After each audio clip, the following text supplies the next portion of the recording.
The oppressive humidity of that late summer afternoon in Georgia clung to our skin like a damp shroud as my husband James, our 6-year-old son Tyler, and I made the spontaneous decision that would forever change how I viewed the wilderness. The thermometer on our back porch read 93 degrees, but the stifling air made it feel closer to 100. Our small house felt like an oven, and the idea of escaping to cooler temperatures under the forest canopy seemed like salvation. "Let's do something different this time," James suggested, wiping sweat from his brow as he studied a worn camping guide he'd pulled from our junk drawer. "I'm tired of those crowded state parks with their overpriced fees and noisy neighbors." I should have recognized the warning signs then. The way his finger traced over an unmarked area on the map, the excited gleam in his eyes when he mentioned an abandoned campground he'd heard about from a coworker. But the heat had made us all desperate for relief, and the prospect of solitude appealed to my frayed nerves after months of pandemic isolation. Tyler bounced excitedly around the living room, already imagining s'mores and ghost stories by the campfire. His innocent enthusiasm was infectious, and I found myself nodding along as James described the remote location. No crowds, no fees, no rules, just us and nature. It sounded perfect. The drive took us deep into rural Georgia, far from the interstate, and even farther from cell phone towers. As we wound through increasingly narrow roads, I noticed how the trees seemed to press closer with each mile, their branches forming a green tunnel that blocked out much of the afternoon sun. The GPS signal had died 20 minutes ago, and now we were relying on James's hastily scribbled directions and his questionable sense of direction. When we finally reached our destination, my first instinct was to suggest we turn around. The entrance to what had once been Pineview Campground was barely visible through the undergrowth. Rusted metal signs hung at odd angles, their paint so faded that only fragments of words remained legible. Pineview Conspant, no camp, and most ominously, closed into fin. A heavy chain secured with multiple padlocks stretched across the old access road, and weeds had grown up through cracks in the asphalt so thoroughly that nature was reclaiming what humans had abandoned. The check-in booth sat like a forgotten sentinel, its windows either boarded up or smashed, with vines crawling through the broken frames. "Maybe this isn't such a good idea," I whispered, though I wasn't sure why I felt the need to lower my voice.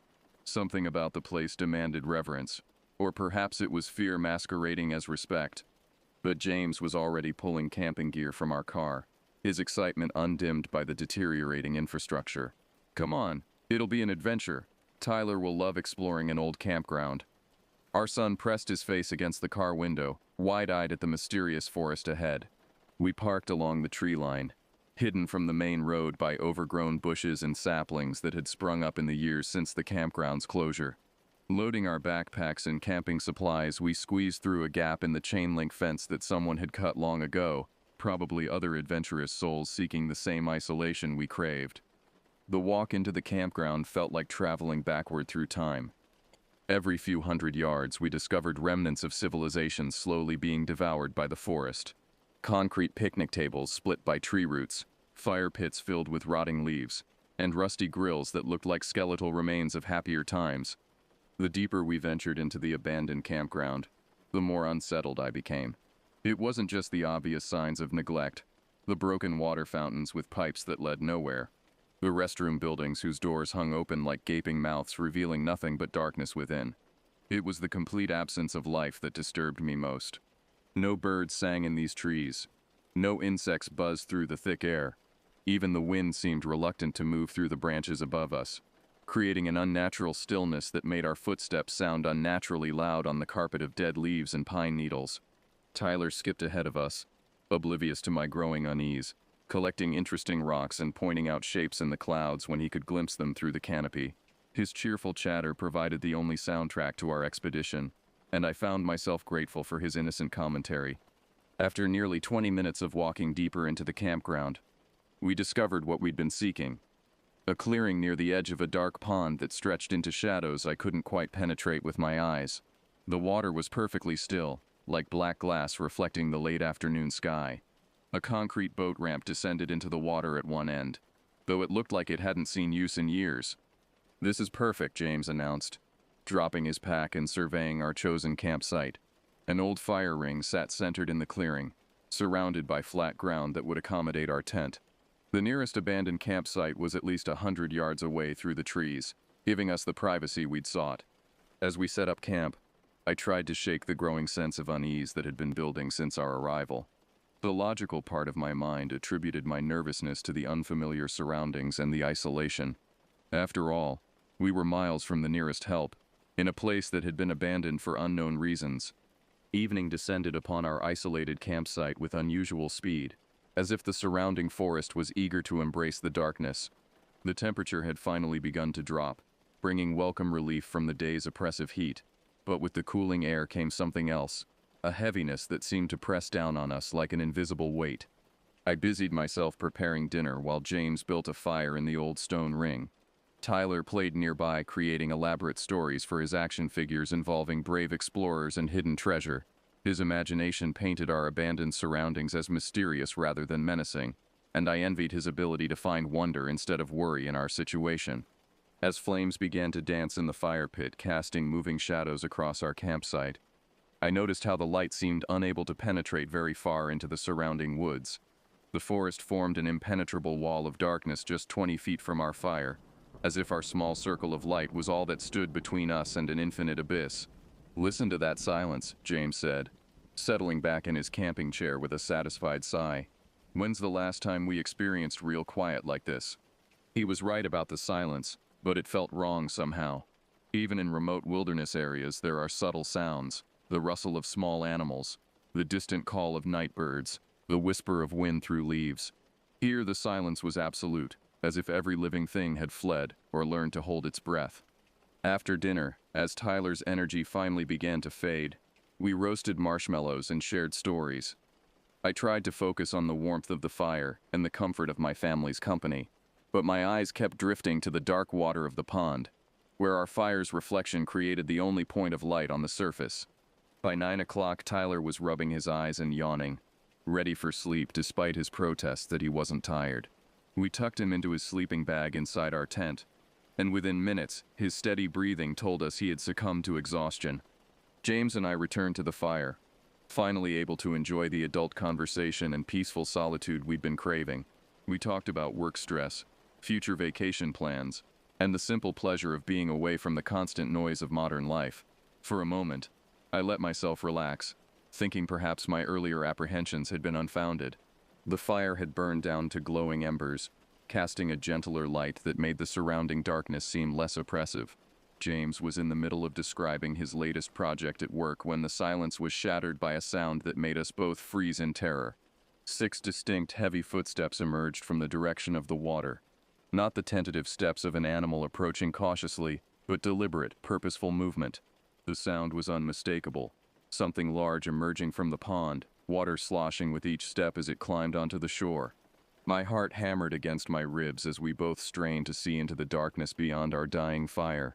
The footsteps had a rhythm that suggested bipedal movement, but there was a weight to them that spoke of something far larger than any human. Each step seemed to shake the ground slightly, like the footfalls of something massive and confident. "Park ranger," James whispered, though I could hear the uncertainty in his voice. We both knew that no official would approach so quietly, without announcement or identification. The footsteps stopped abruptly, leaving us in a silence that felt even more oppressive than before. I realized I was holding my breath, waiting for some indication of what had emerged from the water. A voice calling out, the beam of an official flashlight, anything that would provide a rational explanation for what we'd heard. Instead, there was nothing. No movement, no sound, no sign of life beyond our small circle of dying firelight. But the feeling of being watched was overwhelming, as if invisible eyes were studying us from just beyond our ability to see. James sprang to his feet with a speed that betrayed his fear, despite his usual calm demeanor in stressful situations. I'd seen him face down aggressive dogs and confront suspicious strangers without flinching, but something about this unknown presence had triggered every instinct for danger he possessed. "Hello?" I called out, my voice barely above a whisper despite my attempt to sound confident. The words seemed to be absorbed by the darkness, as if the forest itself was swallowing the sound before it could travel far. We grabbed our flashlights and began sweeping the beams across the tree line, searching for any sign of movement or reflection from eyes. The lights revealed only trees, undergrowth, and shadows that seemed to shift and dance just beyond our illumination. Every trunk could have concealed a figure. Every bush might have hidden watching eyes. James picked up a sturdy branch from our woodpile, while I gripped the small knife we'd brought for food preparation. Neither weapon would provide much protection against something large enough to make those heavy footsteps, but holding them gave us some illusion of control in an increasingly uncontrollable situation. Minutes passed in tense silence as we continued our visual search of the campsite's perimeter.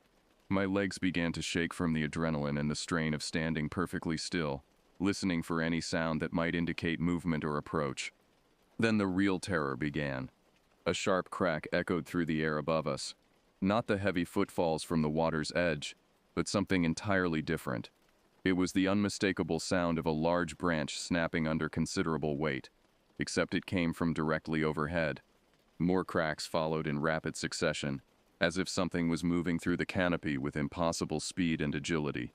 Pine cones began raining down around us, some striking our shoulders and heads with enough force to make us wince. The sounds moved in a pattern that made no sense, circling our campsite, jumping from tree to tree, creating chaos in the branches above while remaining completely invisible. The assault on our senses continued with relentless intensity. Whatever was moving through the trees above us seemed to be growing bolder, or perhaps more numerous. The cracking branches and falling debris created a rhythm that felt almost deliberate, as if we were being subjected to some form of intimidation. I wanted desperately to run to our tent and wake Tyler, to gather him in my arms and flee this place as fast as our legs could carry us. But the rational part of my mind recognized the futility of that plan. We were 15 minutes from our car through dark woods carrying a frightened child, while something unknown stalked us from the treetops. The sounds began to multiply and spread. What had started as movement directly overhead expanded to encompass the entire perimeter of our campsite. Branches snapped to our left, then immediately to our right. Pine cones fell near the water's edge while simultaneously dropping by our tent. The pattern was impossible. No single creature could move that quickly, and no group of animals behaved with such coordinated purpose. James grabbed my hand, and I could feel his trembling despite his attempts to maintain composure. "We need to get in the tent," he whispered urgently. "Whatever this is, we're too exposed out here." But even as we took tentative steps toward our shelter, the realization hit us both. If something wanted to harm us, a thin layer of nylon fabric would provide no protection whatsoever. Still, the psychological comfort of walls, however flimsy, drew us toward the tent like a beacon of safety.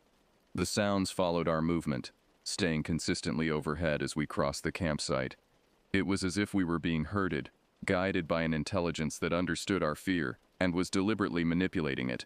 Inside the tent, Tyler continued to sleep peacefully, oblivious to the terror surrounding him. His innocent slumber felt like a miracle in the midst of our nightmare. We positioned ourselves between him and the tent's entrance, flashlights ready, straining to interpret every sound that penetrated the thin walls of our shelter. The cacophony outside intensified, as if our retreat had triggered some new phase of the harassment. Branches crashed with increasing frequency and violence, creating an almost rhythmic drumbeat that seemed designed to prevent sleep and maintain our state of terror. The assault continued throughout the endless night, sometimes loud and immediate, other times distant but persistent. We took turns maintaining vigilant watch while the other dozed fitfully, though true rest remained elusive. Tyler, by some miracle, slept through the entire ordeal, his exhaustion from the day's adventures protecting him from the horror that surrounded us. As the first pale light of dawn began to filter through the forest canopy, the sounds gradually diminished and finally ceased altogether. The silence that followed was almost as unnerving as the chaos that had preceded it, a complete absence of normal forest sounds that suggested the presence of something that even wildlife instinctively avoided.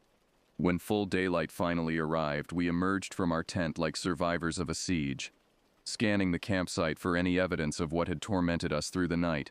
The ground around our camp was littered with broken branches, pine cones, and debris that hadn't been there the evening before, physical proof that our experience hadn't been a shared hallucination or stress-induced panic. Tyler woke refreshed and excited to explore, completely unaware of the terror that had kept his parents awake. As he played near the tent, James and I conducted a thorough investigation of the area around the pond, looking for footprints, disturbed vegetation, or any other clues that might explain our experience. What we found at the water's edge made no sense, and provided no comfort. A massive fallen tree that had been lying across the shore was covered in fresh gouges and cuts that definitely hadn't been there the previous day.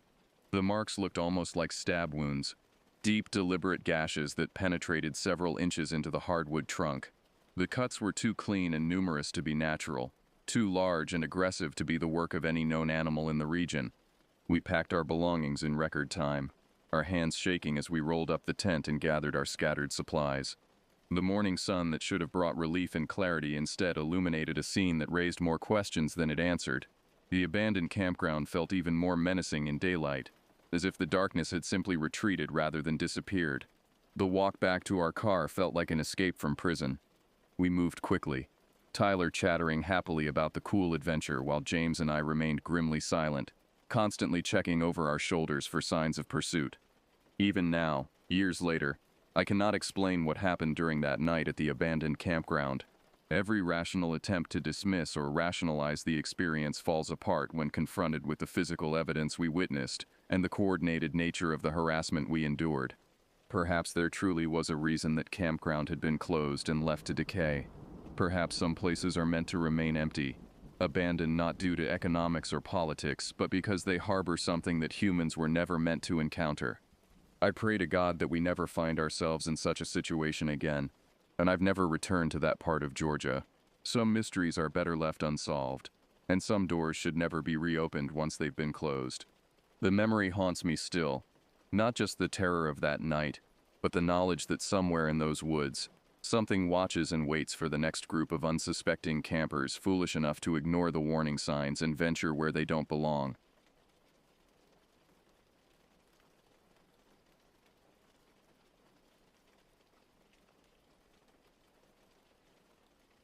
Growing up in a small town in northern Maine, I was more concerned with practical matters like chopping firewood and helping Dad fix our beat-up truck than ghost stories or urban legends. I've never been one to believe in the supernatural. The closest I'd come to anything unexplained was finding deer tracks that seemed to vanish mid-stride in fresh snow. But I'd always chalked that up to wind or my own inexperience as a tracker. This happened to me in the summer of 2006. It was early June, and I had just finished my junior year of college studying forestry management. The transition from textbooks about soil composition and tree diseases back to the familiar rhythm of small-town life should have been comforting. I was looking forward to a quiet summer back home, working at the local hardware store and spending my free time fishing at the lake that had been my sanctuary since childhood. My childhood best friend, Preston, had other plans entirely. He'd heard about an old cabin deep in the woods, about a 3-hour drive from our town, through roads that barely deserved the name. The story came from his cousin, who worked for the State Forestry Service. Supposedly, it was abandoned, but still in decent shape, built by some hermit in the 1940s who'd wanted to disappear from the world entirely. Preston thought it would be the perfect spot for a week-long getaway, a chance to reconnect with nature and escape the suffocating familiarity of our hometown. I wasn't particularly enthusiastic about the idea. The thought of staying at some random cabin in the middle of nowhere didn't exactly appeal to me. I'd spent enough nights in the wilderness during my forestry courses to know that isolation could turn dangerous quickly. Weather could change without warning. Accidents happened when you were miles from help, and there were always the practical concerns about bears and other wildlife. But Preston was nothing if not persistent, wearing me down with a combination of logical arguments and emotional appeals to our friendship. "Come on," he'd said, leaning against my father's workbench while I organized bolts by size. "When's the next time we'll both be free like this? Next summer you'll be doing internships, and I'll be starting that job in Portland. This might be our last chance to really get away together." Eventually I gave in to his reasoning. We only live once, and we don't stay young forever. The mundane routine of small-town summer work would still be there when we returned.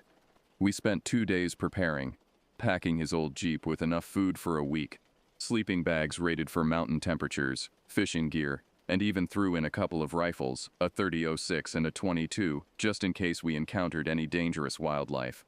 The drive there started pleasantly enough, mostly winding roads through dense woods that gradually grew thicker and more untamed. We passed through a few small towns, each one seeming more remote than the last, until even those disappeared entirely. The pavement gave way to gravel, then to dirt roads that showed clear signs of infrequent use. Branches scraped against the Jeep's sides, and more than once we had to stop to move fallen logs that blocked our path. As we got further from civilization, I noticed my cell signal growing progressively weaker. The bars on my phone dropped one by one until they disappeared entirely, leaving only no service blinking mockingly on the screen. Preston assured me this was normal for the area, and I had to admit that back in 2006, cell coverage in remote mountain regions was spotty at best. Even so, the complete absence of connection to the outside world left me feeling unsettled in a way I couldn't quite articulate. The final hour of driving tested both the Jeep's capabilities and our patience. The road, if it could still be called that, was little more than 2 tire tracks separated by a strip of grass and weeds. We forded 2 shallow streams, the water reaching nearly to the door frames, and climbed grades so steep I worried we might flip backward. The trees closed in around us, their canopy so thick that even in the middle of the afternoon we were driving through a green-tinted twilight. When we finally arrived at the cabin, the sun was setting behind the mountains, casting long shadows that made the forest floor look like it was covered in dark pools. The cabin was smaller than I'd expected, a simple one-room structure with a small porch out front. The logs were weathered to a silver gray, but the construction looked solid enough. Someone had taken care in building this place, with careful attention to detail that spoke of a craftsman who'd intended it to last. Inside, the cabin was spartanly furnished but functional. A stone fireplace dominated one wall, with a couple of old chairs positioned in front of it and a rickety wooden table pushed against the opposite wall. The floorboards were wide pine planks, worn smooth by decades of use, and there were built-in bunks along the back wall that looked sturdy despite their age. It was basic, but it would serve our purposes for a week.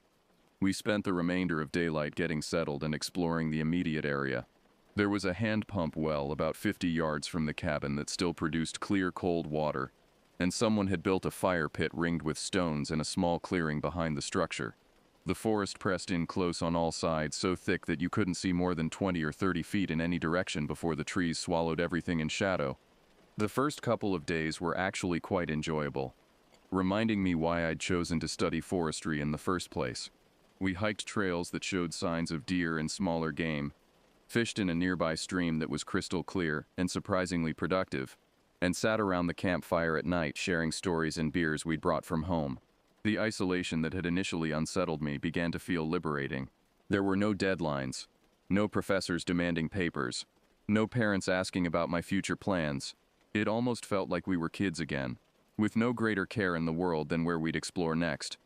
Preston had brought a portable radio, and we managed to pick up a station from somewhere in New Hampshire that played classic rock. The music drifted through the cabin as we cooked simple meals and played cards by lamplight. During the day, the forest was alive with bird calls and the rustle of small creatures moving through the underbrush. Everything seemed perfectly normal, exactly what you'd expect from a wilderness retreat. It was on the 3rd night that things began to take a disturbing turn. We'd gone to bed early, planning to get up at dawn for a long hike to what Preston's cousin had described as a hidden waterfall, about 5 miles northeast of the cabin. I'd fallen asleep easily enough, lulled by the familiar sounds of wind in the pine boughs and the distant hoot of an owl. I was jolted awake in the middle of the night by a sound I couldn't quite place at first.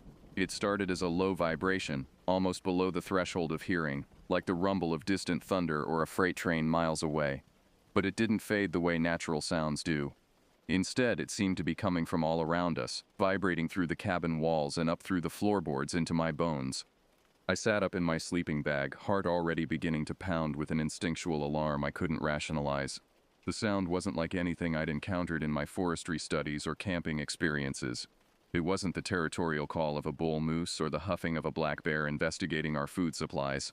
This was something else entirely, something that triggered a primal fear response I didn't even know I possessed. "Preston," I whispered into the darkness. "Do you hear that?" There was no response from the other side of the cabin. I looked over to where he'd been sleeping and saw only an empty sleeping bag, the blankets thrown back as if he'd left in a hurry. A wave of panic rose in my chest. Where had he gone? If he'd needed to step outside to relieve himself, why wouldn't he have woken me? We'd established that as a safety protocol on the first night. Never go outside alone after dark. The vibration grew louder and more distinct, resolving into something that could only be described as a growl, but unlike any animal sound I'd ever heard.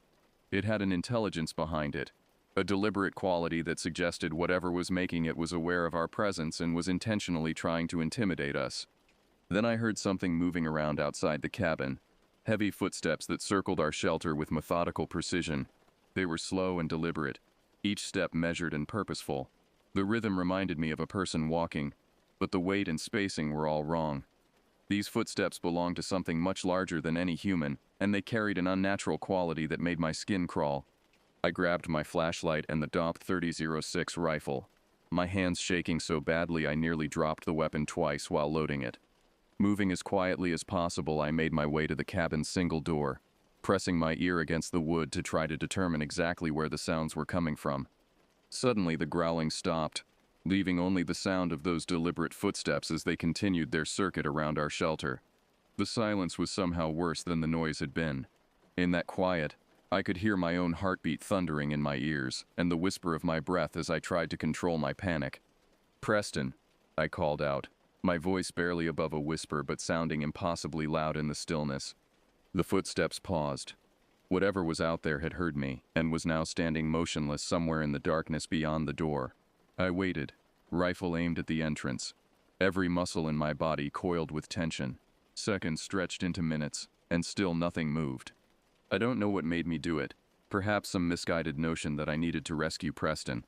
Or maybe just the unbearable suspense of not knowing what was happening outside. Against every instinct screaming at me to stay barricaded inside, I slowly opened the door. Outside, the night was utterly black. The moon was either new or hidden behind the thick canopy of trees, and no stars were visible through the interwoven branches above. I swept my flashlight beam across the clearing in front of the cabin, the circle of light seeming pitifully small against the vast darkness that surrounded us.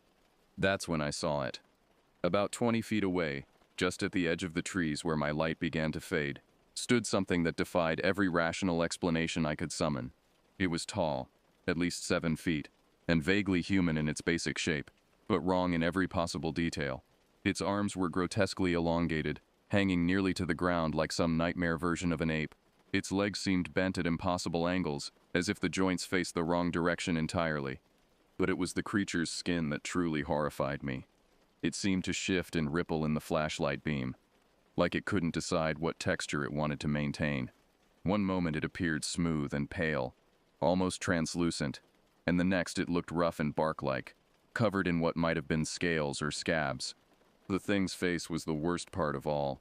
It didn't have features so much as suggestions of features, as if someone had tried to sculpt a human head from memory and gotten all the proportions horribly wrong.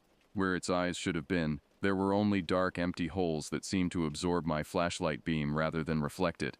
Its mouth was nothing more than a jagged gash that opened and closed rhythmically, revealing rows of sharp, thin teeth that looked more like broken glass than anything organic. I stood there paralyzed, unable to move or even think coherently. Every instinct told me to run, to shoot, to do something, but I remained frozen in place like a deer caught in headlights. The creature slowly turned its head toward me, angling it in a way that no human neck could manage, studying me with those empty eye sockets. For a moment that felt like hours. We simply stared at each other across that small clearing. Then it took a step forward, and the spell was broken. I snapped from my trance and slammed the door shut, fumbling with the old-fashioned slide bolt with hands that refused to stop shaking. I backed away from the entrance, rifle aimed and ready, though I doubted any conventional weapon would do much good against whatever that thing was. The cabin fell silent for a long, agonizing moment. Then I heard it, a scratching sound like claws or fingernails dragging across wood. Something was trying to get in, working methodically at the door frame and walls. The scratching moved around the cabin's perimeter, testing every possible entry point. I tracked the sound with my rifle, though shooting blindly through the walls seemed like a waste of ammunition I might desperately need later.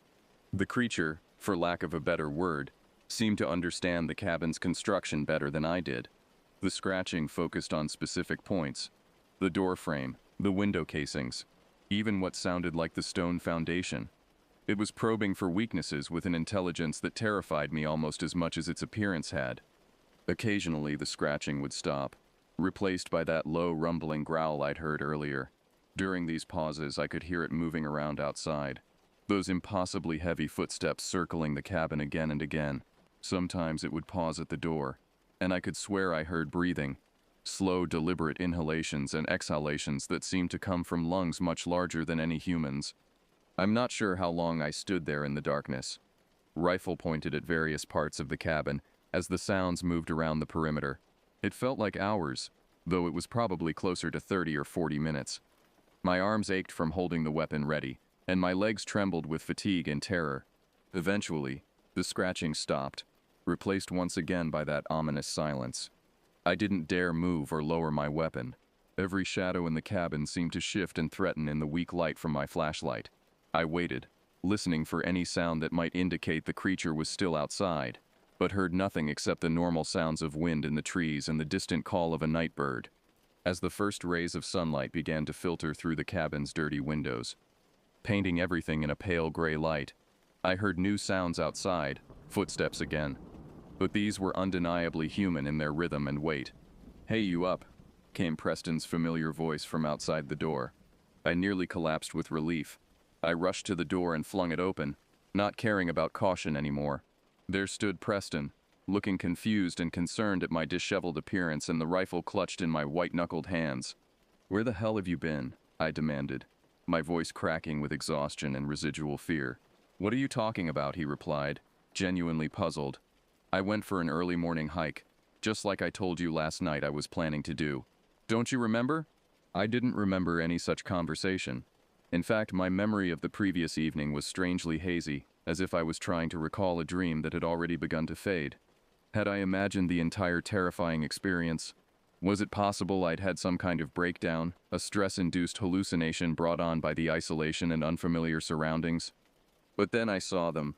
Deep, jagged scratches gouged into the outside of the door, splintering the weathered wood and exposing the lighter timber underneath. The marks were fresh, the wood still showing white where something with considerable strength had clawed at the entrance. These weren't the random scratches of a bear or other known wildlife. They were too deliberate, too systematic, arranged in patterns that suggested intelligence and purpose. More disturbing still were the footprints in the soft earth around the cabin. They were huge, at least twice the size of my boot, and unlike anything in any tracking guide I'd ever studied. The prints showed what might have been toes, but they were elongated and seemed to end in sharp points. They formed a clear path from the tree line to the cabin door, circling the structure multiple times before disappearing back into the forest. Preston saw them too, and I watched his face drain of color as he tried to process what he was looking at. "What made those?" he asked quietly, his voice barely above a whisper. I told him everything that had happened during the night, describing the creature in as much detail as I could manage. To his credit, he didn't laugh or suggest I'd been dreaming. He'd grown up in these woods too, and he knew there were things in the deep wilderness that couldn't easily be explained or categorized. We packed up immediately and left that very morning, our week-long retreat cut short after just 3 nights. The drive home was tense and largely silent, both of us jumping at every shadow that moved in the forest around the dirt road. That was over 15 years ago now, but I still think about that night regularly. I've never been back to those woods, and I doubt I ever will. Whatever I encountered out there might still be roaming those remote hills, and I have no desire for a second meeting. I used to scoff at people who believed in things that couldn't be scientifically explained, but my experience at that cabin changed my perspective entirely. There are places in this world where the normal rules don't seem to apply, where things exist that challenge everything we think we know about reality. The northern Maine wilderness is vast and largely unexplored, full of hidden valleys and remote areas where anything might be possible. Sometimes, late at night when I can't fall asleep, I find myself wondering, was that creature alone, or are there others like it moving through the darkness between the trees? And if someone else stumbles across that cabin, will they be as fortunate as I was to escape with only the memory of terror, rather than becoming something much worse? I pray to God they never have to find out.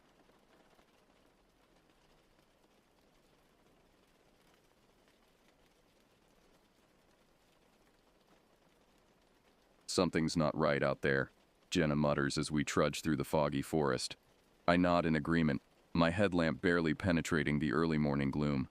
As park rangers, Jenna and I are used to solo patrols in remote areas like this stretch of the Appalachian Trail in western North Carolina. But today we walked together at Superintendent Dunn's insistence after those disturbing reports started coming in. Missing hikers, strange sightings, an eerie feeling of being watched. Local spinning tales of old ghost stories come to life. A twig snaps in the distance, and we both freeze, hands instinctively going to the bear spray on our belts. Silence. Probably just a deer, but these woods have us on edge. We've been rangers a long time, rotating between parks out west and here in the east, and you develop a sixth sense for when the forest feels off. Like now. Let's pick up the pace, I say. The sooner we check the Larkson Trail junction, the sooner we can get back. Jenna just shakes her head, unconvinced this patrol is even necessary. I'm starting to wonder myself. But those missing hiker reports, something strange is going on out here, and it's our job to get to the bottom of it. As the sun rises behind the clouds, weak light filters through the tall pines. An owl hoots goodnight and flutters off to its roost. We tramp further into the forest, our unease growing with each step. That's when we notice it, an unnatural hush blanketing the woods. The usual chirps and chitters of small creatures. Even the whisper of the wind has ceased.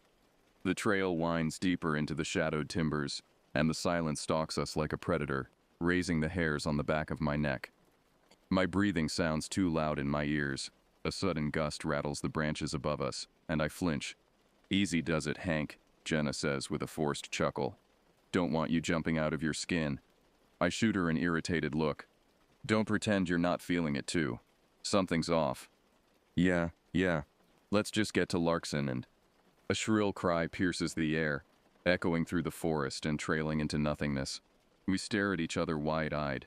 That was no bird or animal we know. An eerie, inhuman wail like something from a nightmare. We draw closer together as we quicken our pace, alert for any other unnatural sounds in the smothering stillness. Sweat trickles down my back despite the morning chill. After a few more minutes, Jenna breaks the tense silence. "Ever hear about the Beechwood lady?" she asks in a low voice. "Can't say I have," I reply, not really caring to hear whatever unsettling tale she's about to share.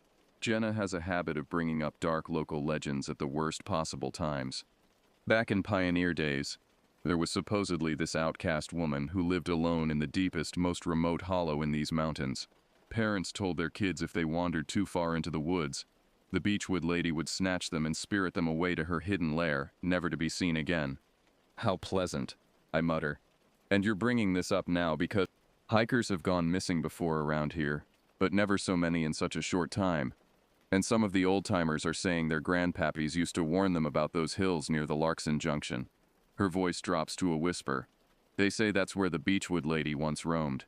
An icy tingle crawls up my spine. I'm not a superstitious man, but something about this lonely trail has me looking over my shoulder. The spindly tree branches seem to claw at us as we pass beneath them. "Let's stay focused on the task at hand," I say more gruffly than intended. We're here to find facts, not dwell on ghost stories. But I can't quite shake the feeling that we're being watched by unseen eyes in the shadows. The Larkson Trail junction finally comes into view through the thinning mist. We stop and survey the scene. A weathered signpost points the way deeper into the forest. Faded ribbons of police tape flutter from the branches, marking where the last hiker was seen. Nothing jumps out at us as unusual, but my skin still crawls with unease. "Well, this was a bust," Jenna sighs. "No signs of any recent disturbances. Should we follow the trail a bit further?" I'm about to agree when a ghostly face seems to materialize from the fog behind her. I blink and it vanishes. Just a trick of the light and shadows, no doubt. But it looked so real for a second, pale and gaunt with bottomless black eye sockets. My heart hammers painfully. Jenna notices my expression. "What is it? What's wrong?"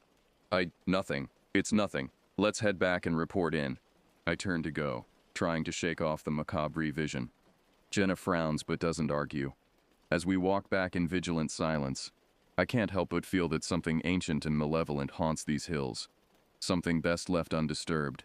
The forest seems to press in tighter around us as we make our way back along the trail we came. The mist swirling like ghostly specters between the trees. A raven cackles forebodingly from a skeletal branch. All I want is to escape these eldritch woods and return to the safety of civilization. Then the snapping of twigs and rustling of dead leaves shatters the heavy silence, coming from somewhere off to our right. Jenna and I freeze in our tracks, slowly turning towards the disturbance. At first I see nothing but gray fog and gnarled trunks, but then a dark shape materializes, shambling between the trees some 30 yards away. You see that? Jenna hisses, reaching again for her bear spray with a shaking hand. I see it, I whisper back hoarsely. The figure moves with an unnatural gait, staggering and jerking as if pulled along by invisible strings. Definitely not a bear. It stops and seems to look directly at us, and a spear of dread lances through my stomach. I fumble for my radio with numb fingers. Ranger Becker to dispatch. I have a visual on an unknown individual along the AT connector approximately 3/4 of a mile southwest of the Larkson Junction. Over. Only static hisses back at me. I try again with the same result. Of all the times for comms to crap out, the dark figure lurches back into motion, moving parallel to the trail now, pacing us but keeping to the trees. A cold sweat breaks out on my forehead despite the chill. Should we approach them? Jenna asks, her voice tight with nerves. I pause, considering. Every instinct screams to hightail it out of here. But we have a duty to check on any park visitors who might need help, no matter how much they unnerve us. I steel my nerve. Let's move cautiously, but keep our distance until we can assess their condition and state of mind, I murmur. Jenna nods. We move forward, hands on our spray, ready to defend ourselves if needed. The figure continues its jerky movements through the trees as we walk, always staying the same distance from us. I call out to it. Hello, this is Ranger Hank with the Park Service. Are you all right? Do you need assistance? The only response is a guttural, rasping moan that makes my skin crawl. Definitely not a hiker in distress. I'm debating our next move when a gust of frigid wind shrieks through the forest. The figure turns and shambles swiftly off through the trees, moving with unnatural speed until it fades into the mist. What the hell was that? Jenna says shakily as we stare at the spot where it vanished. I don't know, but I'm starting to think there might be something to those old legends, hiker or horror, that was like nothing I've seen in 15 years of rangering. A leaden dread settles over me, a feeling that we've just brushed against something we can't begin to understand, and the worst is yet to come. We make it back to the welcome familiarity of the ranger station by late morning, both jumping at shadows the whole way. Superintendent Dunn sees our spooked expressions as soon as we walk in. Rough patrol, he asks, looking up from the stack of missing hiker reports on his desk. You could say that, I reply wearily, sinking into a chair. Comms went out and we had a strange encounter with an unknown individual exhibiting erratic behavior. Erratic how? Dunn asks, leaning forward. They seemed to be following us, but stayed off the trail in the trees, moved in a weird jerky way. We called out but got no response except this god-awful moaning sound. Dunn's weathered face furrows with concern. He's worked these hills for over 3 decades and isn't a man easily unsettled. The disappearances, the sightings, now this, he murmurs, almost to himself. I'm starting to wonder if the old stories might hold more truth than we thought. He notices Jenna and I exchanging an uneasy glance. What? Don't tell me you two have never heard the local legends about what lurks in the deepest hollows. Jenna mentions something about a beechwood lady, I say. But that's just an old ghost story, right? Dunn leans back, a faraway look in his eye, seemingly weighing how much to say. Finally he speaks. The white settlers who first pushed into these hills told tales of a strange old woman living alone in the uncharted wilderness. They said no animal would go near her dwelling, that unnatural sounds echoed from that cursed hollow. Some who glimpsed her from afar swore she moved like nothing fully human. An involuntary shiver runs through me at Dunn's words. Jenna shifts uncomfortably in her seat. But those are just stories, she says with a forced lightness. Tall tales to scare kids and gullible newcomers. Are they? Dunn replies, holding her gaze. Most legends hold a kernel of truth passed down through generations. And strange things do happen in remote places. Things that defy explanation. He takes a sip of coffee, gathering his thoughts. When I first started as a ranger, I scoffed at such notions too. But over the years I've seen and heard things that made me wonder. Like what? I ask, dreading the answer, even as morbid curiosity draws me in. Eerie wails echoing from deep in the back country on moonless nights. Impossible footprints that seemed to simply vanish. A figure glimpsed between trees that looked like no creature of this earth. Dunn shakes his head. I cannot say what truly haunts this wilderness, but I know enough to treat old legends with respect, and to fear what might lurk in the shadows beyond our campfire's light. A heavy pall settles over the cramped ranger station. Outside, the sun shines wanly through a veil of clouds, but inside, Dunn's words cast a darkness that the fluorescent lighting cannot dispel. For the first time in my career, I feel completely out of my depth, an instinctual unease telling me that we're facing something beyond the natural. Jenna looks similarly stricken. Dunn finally breaks the taut silence. I'm calling in the sheriff. We need to widen the search for the missing hikers. You two get some rest while you can. I have a feeling the next few days won't be easy ones. As we leave his office, Jenna turns to me with haunted eyes. Still think it's all just ghost stories? I have no comforting answer to give. Only a growing dread of what we may uncover as we probe deeper into the barrow places where hiker and horror tread the same lonely trails. After a fitful night of dark dreams, Jenna and I join the search parties, combing the depths of the forest as an unsettling fog once again shrouds the hills. Parks personnel pair up with the sheriff's deputies and concerned local volunteers. I'm just glad for the company of other living souls as we venture back into the grimming wilderness. Late morning finds Jenna, Deputy Garcia, and I trekking along an old logging trail that winds through a series of overgrown hollows choked with decaying leaves and skeletal trees. The kind of place where sunlight rarely penetrates the dense canopy, even at midday. Every snapping twig or rustling branch sets my nerves jangling like forks dragged across a pewter plate. I grip my bear spray tighter, though I doubt it will do much good against whatever lurks in the shadows of this baleful wood. We pause at a fork in the trail, consulting our map. Garcia's radio crackles with an update. No sign yet of the hikers, but some parties have reported that same unearthly feeling of being watched by unseen eyes. I shiver as a cold breeze rattles through the naked branches. Suddenly, Jenna halts in mid-step, head cocked. "Guys," she whispers, "do you hear that?" We strain our ears, and after a moment I make out a rhythmic thumping sound, faint but unmistakable, emanating from a narrow draw that branches off the left-hand trail. "Woodpecker," Garcia whispers hopefully, but something about the sound raises the hairs on the back of my neck, too slow and ponderous for any bird I know. "We should check it out," I mutter, just in case. We move toward the source of the thumping, advancing into the hollow with the cautious tread of soldiers entering an enemy stronghold. The draw chokes tighter with underbrush until we're practically crawling beneath interlacing branches, still dripping from last night's rain. The peculiar sound grows louder, more distinct, a steady thump, thump, thump, that reverberates through my skull. Abruptly, the vegetation gives way, and we find ourselves in a small, dim clearing. In the center of the glade stands a gnarled, ancient oak tree, its far-reaching limbs draped with tatters of mist. Slabs of stone jut from the ground at its base, weathered and moss-covered, arranged almost like crude benches. The thumping stops as soon as we break into the opening, leaving only a hushed, indrawn silence. "What is this place?" Jenna breathes, eyes wide. Before I can venture a guess, a voice emerges from the fog-wreathed trees on the far side of the clearing, a voice hardly louder than a rasping whisper, yet ringing with unmistakable power and authority. "You should not have come." Out of the swirling mist steps an old Native American man, his features as weathered as the jutting stones. He leans on a gnarled walking stick, fixes us with piercing dark eyes that seem to stare straight into the depths of our souls. Instinctively, we all take a step back. Something about this stranger and this strange place feels portentous, weighted with unspoken mysteries. Who are you?" I manage to stammer out, trying to regain some composure. The old man regards us sadly, his eyes ancient pools of inscrutable shadows. "I am Joseph Running Bear. My people were the first to walk these hills, long before your kind arrived," he says, his voice dry with the weight of centuries. "What the land has not forgotten, what darkness lingers still from the long-ago times."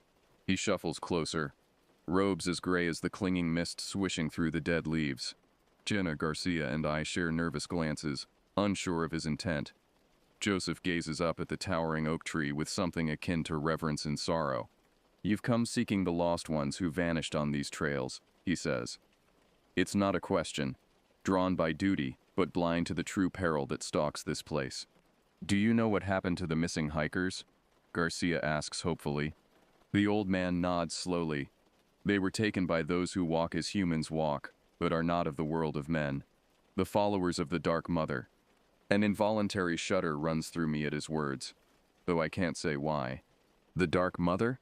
Jenna asks, her voice quavering slightly. "You mean the Beechwood lady?" Joseph's eyes flash with something akin to anger or fear. Do not speak her name in this place. He casts a wary glance at the stones and branches surrounding us. She is ancient, one of the Nunnehi, the immortals. Neither human nor animal, but a thing of shadow and hunger that once dwelled in harmony with the land. A being of great power. Uses, choosing his next words carefully. The Dark Mother once served as a guardian of the deepest hollows, the secret places where the barrier between worlds grows thin. But something corrupted her long ago, turned her power towards malevolent ends. Now she gathers those foolish or unlucky enough to trespass in her domain. For what dark purpose, none can say. He points his walking stick at the ancient oak tree with its jutting stones. Here she was worshipped once by those who wished to curry her favor. Blood sacrifices were made, rites practiced that should not be spoken of. This grove remembers, and it calls to her still. I feel lightheaded. The musty loam suddenly too thick in my lungs. Jenna sways on her feet and Garcia makes the sign of the cross, face ashen. The terrible implication of Joseph's words sinks in like a stone. So those missing hikers, I croak, unable to finish the thought. Taken, Joseph says solemnly, spirited away to her lair between worlds, never to walk the paths of men again. More will be lost, the longer she roams unchecked. How do we stop her? Jenna asks in a small voice. How do we get the hikers back? Joseph shakes his head sorrowfully. I fear it may already be too late for them. As for the Dark Mother, she is a being of immense power, not easily thwarted. The old ways of binding her are lost. He fixes us with an urgent stare, his voice dropping to a whisper. Heed my words. Leave this place, and do not look back. Warn the others to stay far from these cursed hills. The Dark Mother's hunger only grows, and she will not stop until... A sudden icy gust shrieks through the clearing, stirring the clinging mist into ghostly shapes. Joseph stops abruptly, head cocked as if listening to something we cannot hear. His lined face drains of color. She comes, he breathes, drawn by the presence of the unknowing in her sacred place. You must go now before it is too late. A numinous dread descends on the glade, the shadows deepening between the stark trees. We can feel it too now.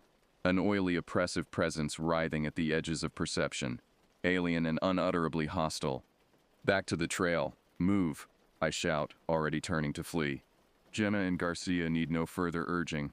We crash desperately through the underbrush, clawing our way out of the hollow, heedless of the branches that tear at our clothes and expose skin. I chance a final glance over my shoulder as we run, and my heart clenches like a fist. Joseph stands alone at the edge of the clearing, facing the ancient oak as a wave of darkness surges towards him, a shadow too deep for the daylit world. For a moment, he seems to stand firm, walking stick raised defiantly. Then the nighted tide swallows him and he is gone. Only his final shouted words reach us as we flee pell-mell through the menacing woods. Beware the Dark Mother. Beware the Nunnehi. Branches claw at us like grasping talons as we flee headlong through the forest, trying desperately to put distance between us and that place of dark power.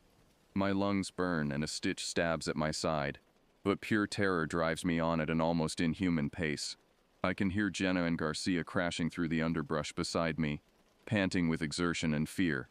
Finally, after what feels like hours but can only be minutes, we burst from the tree line onto a blessedly open stretch of trail, little more than a hiking path.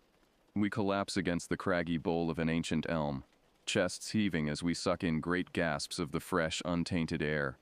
For a moment we simply focus on breathing, trying to slow the wild galloping of our hearts. As the immediate panic recedes, the full weight of what we just experienced crashes over us like a black wave. Jenna buries her face in her hands, her shoulders shaking silently. I reach out to awkwardly pat her back, but in truth I feel as rattled as she looks. Garcia slumps to the ground, ashen-faced, crossing himself repeatedly and muttering prayers in Spanish. What, in God's name, was that? Garcia finally manages to rasp. Nothing of God, I say numbly. You heard Joseph. We're dealing with something much older and hungrier. Jenna raises her head, eyes red-rimmed but jaw set in determination. We have to warn the others. Call off the search before anyone else falls victim to that thing. I nod grimly, unclipping my radio from my belt. But when I thumb the talk button, I'm met with only a hiss of empty static. I smack the device against my palm in frustration, but no reassuring crackle of voices emerges. Comms are down again, I growl, just like yesterday. You think it's a coincidence? Garcia asks uneasily. Interference from her? An involuntary shudder runs through me at the thought. If the Dark Mother can disrupt electronics on top of everything else, I shake my head to dislodge the chilling notion. One impossibility at a time. Let's not jump to conclusions, I say, trying to inject some steadiness into my voice. This area's always had spotty radio reception. Regardless, our next move is to hike back and report in person. With any luck, we'll run into another search party on the way. Jenna and Garcia nod, clearly relieved to have some course of action, even if it's just putting one foot in front of the other. We set off down the trail at the fastest clip we can manage in our battered state, eager to leave the clinging shadows of the deep woods behind. But even as we walk, an unshakable sense of being watched prickles between my shoulder blades, raising the fine hairs on my nape. I find myself glancing nervously at every swaying branch and rustling thicket, wondering what eldritch eyes might be peering back. The sun rides high overhead by the time we reach the staging area at the trailhead. The brightly colored tents and park vehicles an incongruously cheery sight after the gloom of the forest, but the welcome relief quickly curdles into dread as we approach. The camp is deathly silent. No radios crackle. No murmur of voices rises from the scattered groups of people. They all stand utterly motionless, faces slack and eyes glassy, as if in the grip of some terrible waking nightmare. Even the sniffer dogs lay prone and whimpering beside their stricken handlers. My stomach twists with dawning horror, and Jenna lets out a strangled gasp beside me, as we watch one of the entranced deputies turn slowly to face us. His expression remains blank, but his arm rises to point a trembling finger directly at us. Then, in a dreamy whisper that somehow carries across the distance, he speaks two words that stop my heart. She comes. As the awful import of those words sinks in, a wave of pure existential terror crashes over me, unlike anything I've felt before. A primal dread of the unknown, of the uncanny thing that should not be. Flight is the only thought in my head now, an overwhelming animal urge to flee, to hide, to escape the Dark Mother's oncoming malice. I seize Jenna and Garcia's arms in a white-knuckled grip, all but dragging them towards my parked Ranger Jeep at the edge of the camp. They put up no resistance, faces bloodless with the same mind-splintering fear. We stumble into the vehicle and I jam the keys into the ignition, praying to any god still listening that she'll start. The engine sputters, coughs, then roars to life with a bellowing growl that sounds like salvation. I gun the accelerator and we fishtail madly out of the lot, spitting gravel and clumps of torn turf. I barely register where I'm going, just that it's away from that place of shadow-shrouded horror. We careen down the winding mountain roads, taking hairpin turns at breakneck speed. All the while, the uncanny sensation of being pursued, being hunted, grows stronger with each passing mile. I white-knuckle the wheel, every fiber of my being focused on escape. Suddenly, Jenna screams, pointing out the passenger window with a shaking hand. I whip my head around to look, nearly swerving us off the road. There, keeping effortless pace with the speeding Jeep, is a dark figure loping through the trees with an inhuman gait. Glimpses of ashen skin and empty eye sockets sear my vision. I floor the accelerator with a sob of terror. We hurtle onwards, the road before us descending from forested slopes into a flatter stretch of lonely heath and marsh. I hardly notice the change in terrain, my world narrowed to the desperate flight from the nightmare nipping at our heels. Without warning, the Jeep gives a sickening lurch. The wheel spins uselessly in my hands and we skid sideways, tires shrieking against the pavement. Some detached part of me registers that we've blown a tire, probably from a sharp rock kicked up in our mad dash. The rest of me can only watch in mute horror as the vehicle careens off the road and rolls once, twice down the embankment in a screech of tortured metal. I must black out momentarily on impact. When I blink my vision clear again, I'm hanging halfway out of the shattered driver's side window, blood sheeting into my eyes from a gash on my forehead. I groan and lever myself painfully out of the wreckage. Nothing seems to be broken, mercifully. I stagger around to the other side and wrench the crumpled passenger door open with a screech of hinges. To my infinite relief, Jenna and Garcia are shaken and lacerated but alive. I pull them out as gently as I can, supporting them as we limp away from the twisted ruin of the Jeep. We've fetched up in a desolate tract of frosted scrubland, dotted with lichen-crusted boulders and gnarled wind-bent trees. Tendrils of mist ooze from the spongy ground, curling around our feet like grasping fingers. An eerie light suffuses the air, more like moonlight than the bright sun of a few moments ago. My heart clenches with instinctive dread. There's something about this place, something terribly wrong. A soft, sibilant sound behind us, the whisper of dead leaves crunching underfoot. We whirl as one to face it, and the blood drains from my face in a dizzying rush. Not 20 paces away, cloaked in tatters of mist and shadow, stands the towering figure of the Dark Mother. Her form seems to waver and flow like ink poured in water, never quite settling into the familiar lines of a human shape. Antlers of bone sprout from her head, each point hung with dripping moss and twists of vine. Her eyes are holes that open onto gulfs of endless night, and her wide gaping mouth holds far, far too many teeth. She takes a gliding step forward, the fog parting before her like a living thing. We stumble back, a collective moan of horror escaping our throats. There's nowhere to run, no hope of fighting. We can only await her hideous embrace. But even as despair crashes over me, drowning out all other thought, some last vestige of desperate defiance rears up from the depths of my soul. I will not go quietly into this bleak night. I will rage.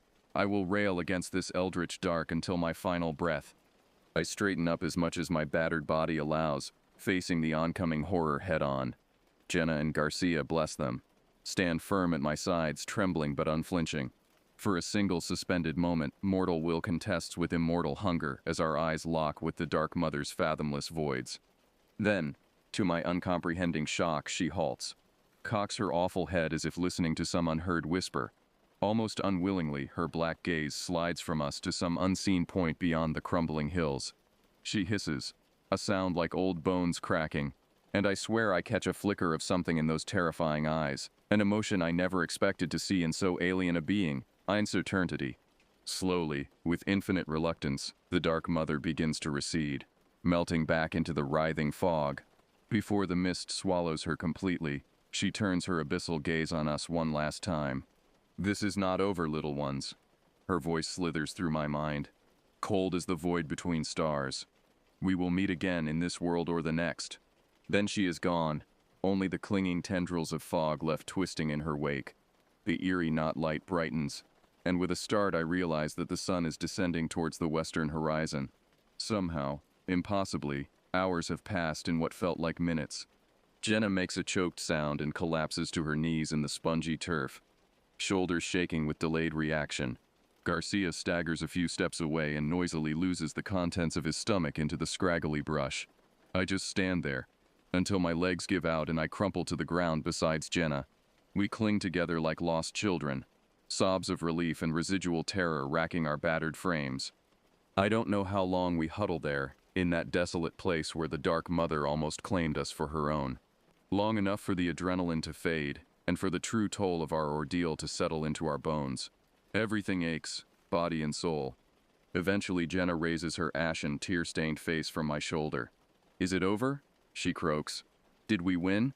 I shake my head numbly, remembering that final chilling promise in my mind. No, I don't think it will ever really be over. She's still out there, waiting.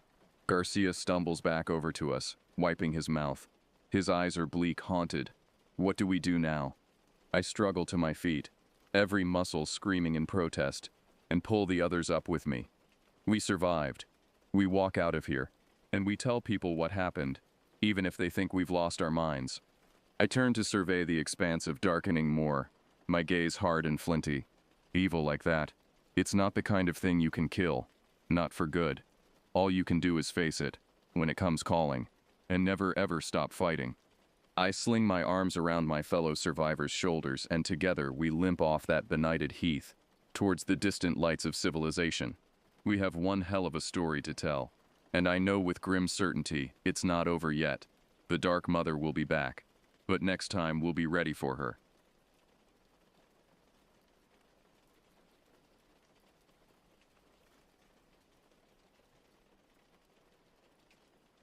The dense canopy of pines loomed overhead, their branches intertwining to create a natural ceiling that filtered the fading daylight. As I trudged along the narrow hiking trail, the weight of my backpack pressed against my shoulders, a constant reminder of the 5-day solo camping trip I had embarked upon. The Navajo Nation's sprawling wilderness stretched out before me, promising both adventure and solitude. My name is Alex, and I've always been drawn to the outdoors. There's something about the raw, untamed beauty of nature that speaks to my soul. But this trip was different. It wasn't just about communing with nature or testing my survival skills. I was here to chase a legend, to seek out the truth behind the whispered tales of the Skinwalker. Growing up on the edges of Navajo territory, I'd heard the stories. Elders spoke in hushed tones of shape-shifting beings that could take on the form of animals, of malevolent spirits that preyed on the unwary. As a child, these tales had terrified me. As an adult, they fascinated me. I'd spent years researching, gathering scraps of information, and piecing together a map of supposed Skinwalker sightings. And now, here I was, venturing into the heart of their domain. The sun dipped lower on the horizon, painting the sky in hues of orange and purple. I knew I needed to set up camp soon.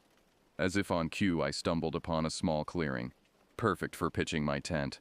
As I shrugged off my backpack and began to unpack, a twig snapped in the distance. I froze, my heart rate quickening.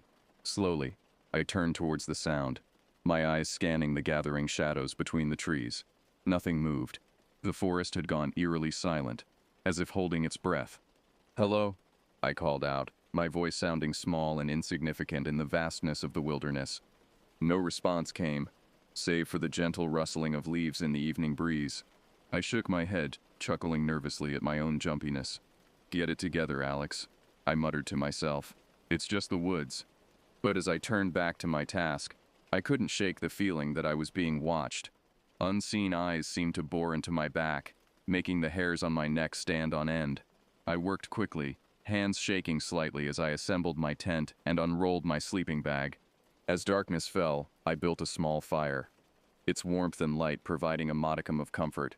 I heated up a can of beans, eating mechanically as I stared into the flickering flames. The fire cast dancing shadows on the surrounding trees, and more than once I thought I saw movement just beyond the circle of light. Sleep, when it came, was fitful and filled with unsettling dreams. I tossed and turned, my subconscious conjuring images of grotesque, half-human creatures stalking through moonlit forests. In my dreams I ran, but no matter how fast I moved, the shadows always seemed to be gaining on me. I awoke with a start, drenched in cold sweat. The fire had burned down to embers, and the night was at its darkest hour. Something had woken me. But what? I strained my ears, listening intently. There it was again, a low guttural sound, somewhere between a growl and a whimper.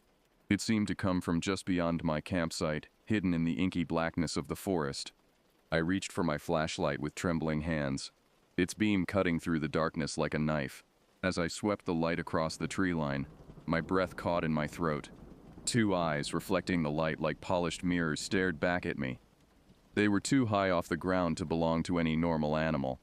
And as I watched, they blinked slowly, deliberately.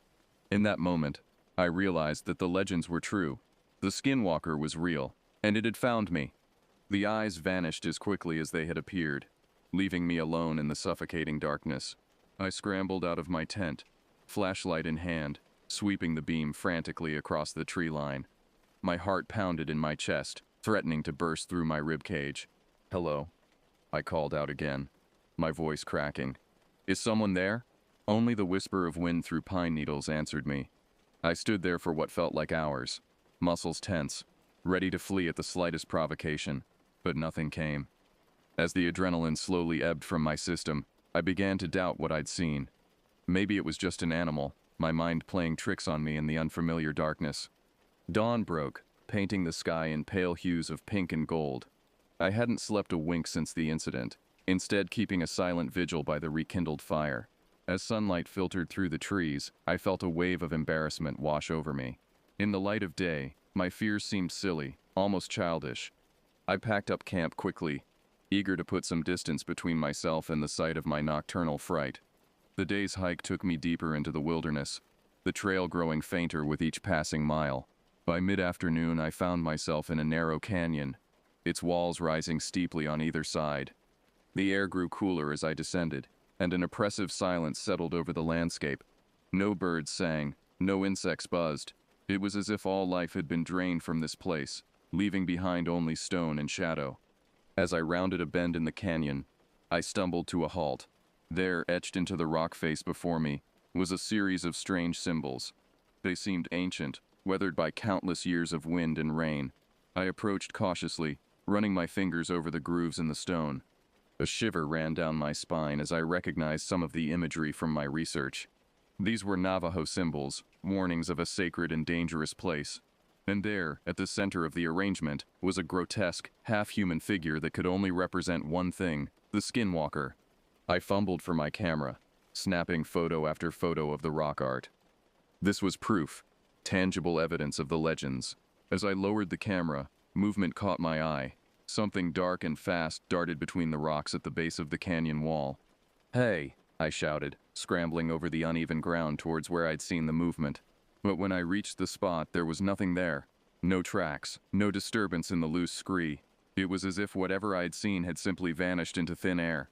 The sun was setting by the time I made camp that night, choosing a spot with my back to the canyon wall. As darkness fell, the silence grew even more profound. No crickets chirped, no owls hooted. The only sound was the beating of my own heart, and the occasional crackle from my small fire. I tried to convince myself that I was imagining things, that my research into Skinwalker lore was making me jumpy and paranoid.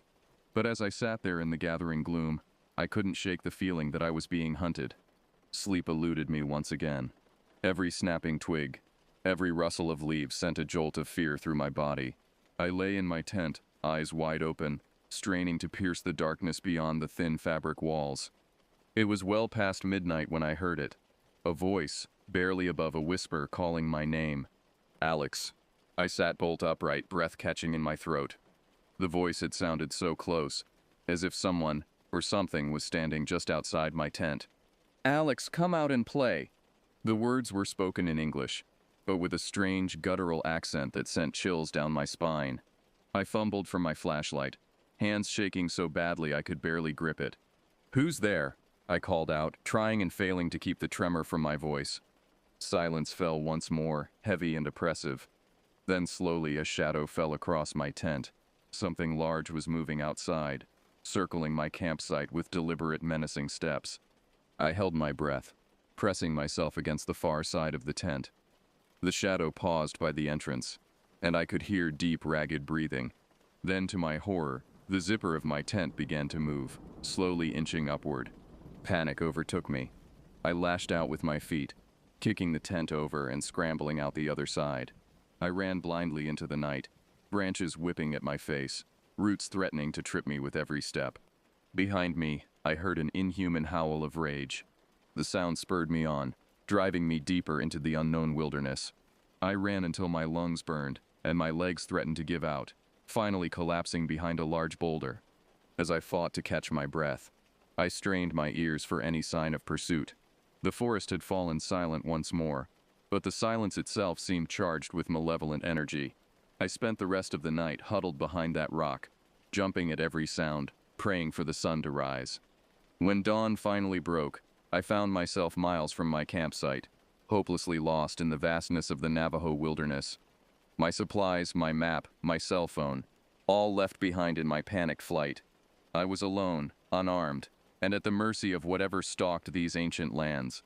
The day that followed was a blur of exhaustion, fear, and growing desperation. I stumbled through the wilderness, trying to find my way back to some semblance of civilization. But every tree looked the same, every rocky outcropping an exact mirror of the last. It was as if the landscape itself was conspiring against me, leading me in endless circles. As the sun began to set once more, I found myself at the edge of a small clearing. In the center stood a solitary hogan, its mud and log construction a stark contrast to the surrounding wilderness. Hope surged through me. Perhaps whoever lived here could help me, could call for rescue. I approached the hogan cautiously, noting the lack of smoke from the central chimney hole. "Hello?" I called out. "Is anyone home? I need help." No answer came.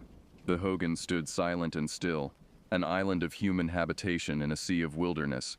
As I drew closer, I noticed strange markings carved into the wooden door, symbols similar to those I'd seen on the canyon wall. My hand hesitated on the door handle. Every instinct screamed at me not to enter, that this place was wrong somehow, but the alternative was another night alone in the forest, prey to whatever had stalked me the night before. Taking a deep breath, I pushed the door open. The interior of the hogan was dark and musty, the air thick with the scent of sage and something else, something metallic and unpleasant. As my eyes adjusted to the gloom, I saw that the single room was sparsely furnished.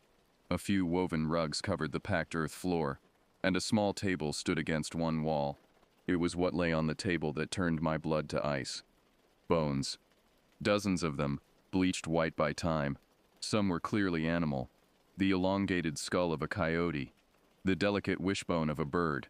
But others were unmistakably human. A femur here, a fragment of pelvis there, and perched atop the grisly collection, grinning at me with empty eye sockets, was a human skull. I stumbled backward, a scream building in my throat. As I turned to flee, my foot caught on one of the rugs. I fell hard. The wind knocked from my lungs. And there, revealed beneath the displaced rug, was a trapdoor. Before I could move, before I could even draw breath to cry out, the trapdoor burst open. A shape emerged. Twisted, inhuman. Its flesh a patchwork of fur and scales, and bare glistening muscle. It moved with impossible speed, lunging towards me with claws outstretched. I rolled to the side, feeling those claws slash through the air where my throat had been moments before. I scrambled to my feet, running for the door. Behind me, I heard the creature let out that same bone-chilling howl I'd heard the night before. I burst out of the hogan, running blindly into the gathering darkness. The thing was right behind me. I could hear its labored breathing, could feel the heat of its presence at my back. I ran faster than I ever had in my life, driven by pure animal terror. I don't know how long I ran, or how far. My world narrowed to the pounding of my heart, the burning in my lungs, and the ever-present fear of what pursued me.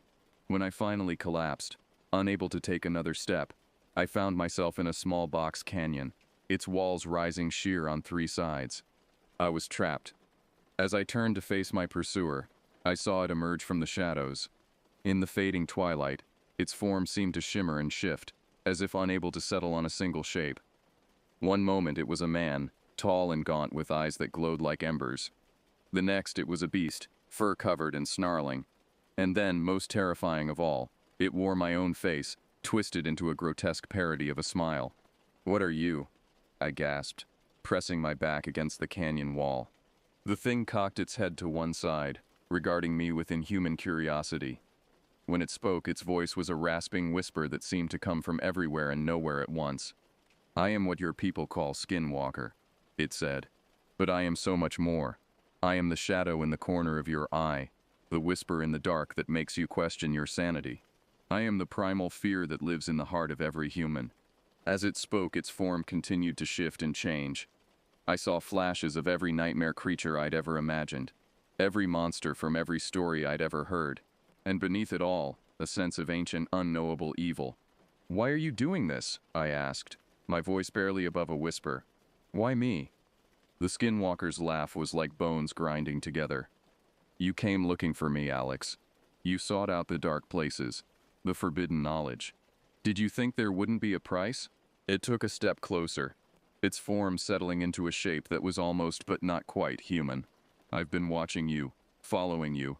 I've tasted your fear, savored your terror, and now, I will consume you entirely."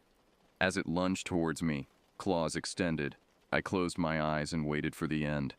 But the end didn't come. A piercing whistle cut through the air, followed by a blinding flash of light. I heard the Skinwalker shriek in pain and fury. When I opened my eyes, I saw a figure standing between me and the creature, an old man, his weathered face lined with age and wisdom. In one hand, he held a gnarled staff topped with a cluster of eagle feathers. In the other, he clutched a small pouch. As I watched, he reached into the pouch and threw a handful of glittering dust into the air. Where it touched the Skinwalker, the creature's flesh seemed to sizzle and smoke. "Back ye now, Dlushi," the old man shouted in a voice that cracked like thunder. "You have no power here." The Skinwalker snarled, its form rippling as it tried to maintain cohesion. It lunged at the old man, but he stood his ground, chanting words in a language I didn't understand. With each syllable, the creature seemed to grow weaker, its movements becoming sluggish and uncoordinated. Finally, with a howl of defeat, the Skinwalker turned and fled, disappearing into the shadows as if it had never been. The old man turned to me, his dark eyes filled with a mixture of compassion and reproach. You should not have come to this place, young one, he said. These lands are not for the uninitiated. Who? What was that thing? I asked, my voice shaking. That was a Yinald Lushi, what your people call a skinwalker. A human who has forsaken their humanity, embracing dark magic to gain power. The old man shook his head sadly. They are abominations, neither fully human nor fully spirit. He helped me to my feet, his grip surprisingly strong for one who appeared so frail. Come, he said, we must leave this place before it returns. The protections I used will not hold it at bay for long. As we made our way out of the canyon, the old man introduced himself as Joseph, a medicine man of the Navajo people. He explained that he had been tracking the skinwalker for days, trying to drive it from these sacred lands. But why was it after me? I asked as we walked. Joseph gave me a long, appraising look. The Yinal Lushi are drawn to fear, to doubt, to the darkness that lives in every human heart. You came here seeking them out, filled with curiosity and a thirst for forbidden knowledge.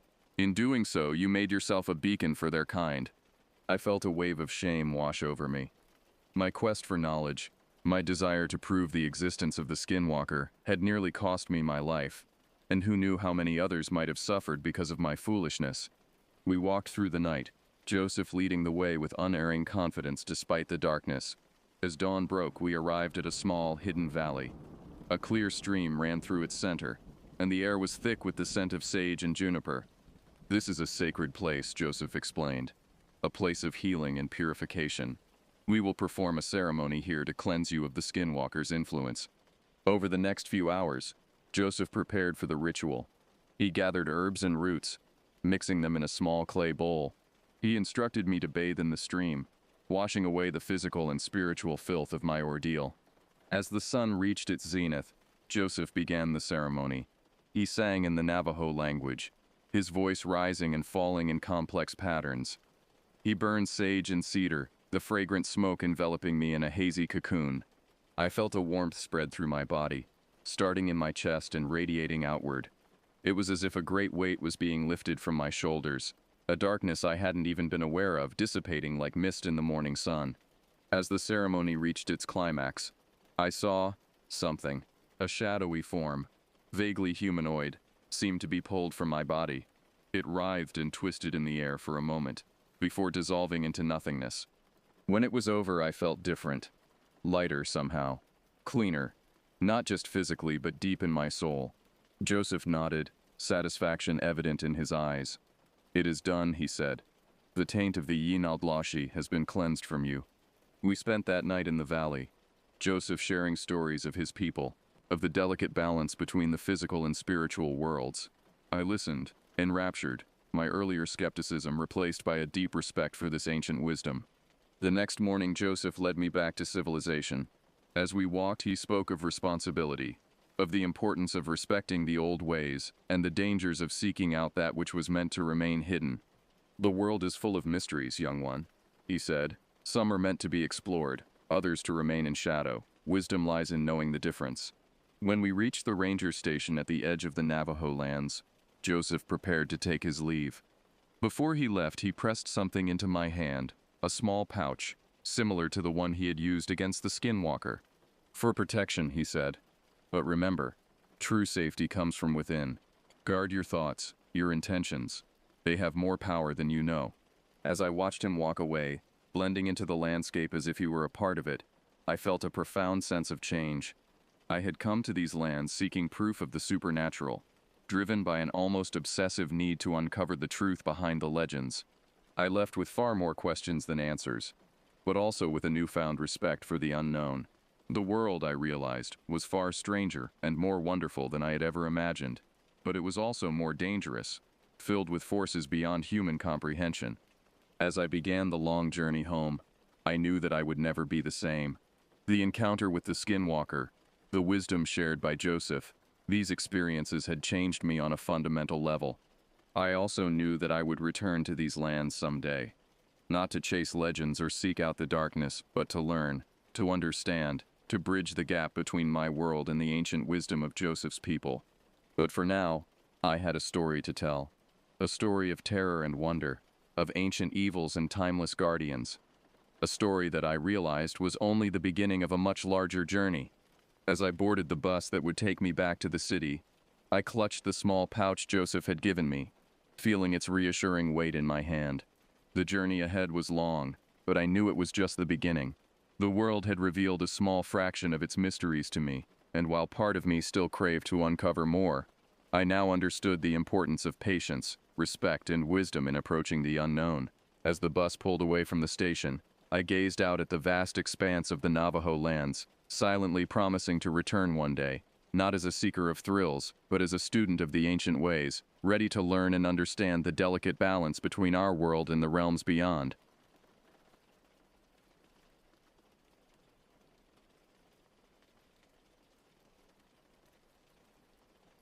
It happened in the summer of 2017, when I was 23 years old.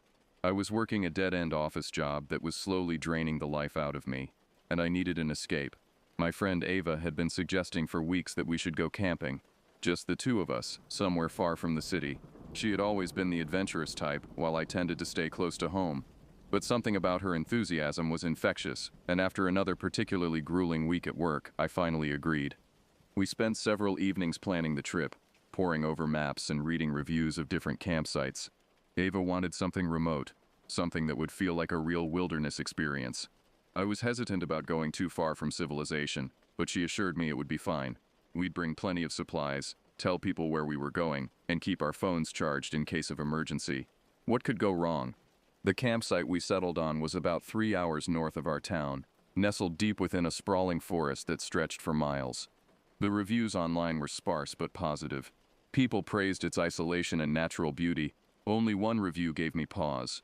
A brief comment from someone saying they'd heard strange sounds at night. But the reviewer had also mentioned they'd been drinking, so I dismissed it as probably an owl or coyote that had startled them. I had no idea how wrong I was to ignore that warning. We left on a Friday afternoon in late June. My beat-up sedan loaded with camping gear, food, and enough water for 3 days. The drive took us through gradually changing landscape, suburban sprawl giving way to small towns, then farmland, and finally dense forest. The further we drove, the more isolated I felt. Cell phone reception flickered and died about an hour before we reached our destination. When we finally turned onto the narrow dirt road that led to the campsite, the canopy overhead became so thick that it felt like driving through a tunnel. Branches scraped against the car windows, and I had to navigate carefully around potholes and exposed roots. The road seemed to go on forever, winding deeper and deeper into the woods. I started to wonder if we'd made a wrong turn, but then the trees suddenly opened up into a clearing. The campsite was exactly as described, a roughly circular area of flattened grass, surrounded on all sides by towering pines and oaks. There was a fire pit in the center made of stones, and a weathered wooden picnic table off to one side. The late afternoon sun filtered through the trees in golden shafts, making the whole scene look almost magical, almost peaceful. I felt some of my anxiety ease as we climbed out of the car and stretched our cramped legs. Ava was grinning from ear to ear, clearly thrilled that we'd finally made it. We immediately set about unloading the car and setting up camp. The tent proved more difficult than expected. Neither of us had much experience with the collapsible poles and stakes, and we fumbled with them for nearly an hour. By the time we finally had it standing upright and secured, sweat was dripping down my back despite the cooling temperature. Ava had more success with organizing our supplies, arranging everything neatly near the tent entrance. Our sleeping bags, lanterns, cooking equipment, and cooler were all within easy reach. By the time everything was set up to our satisfaction, it was already past 6 in the evening.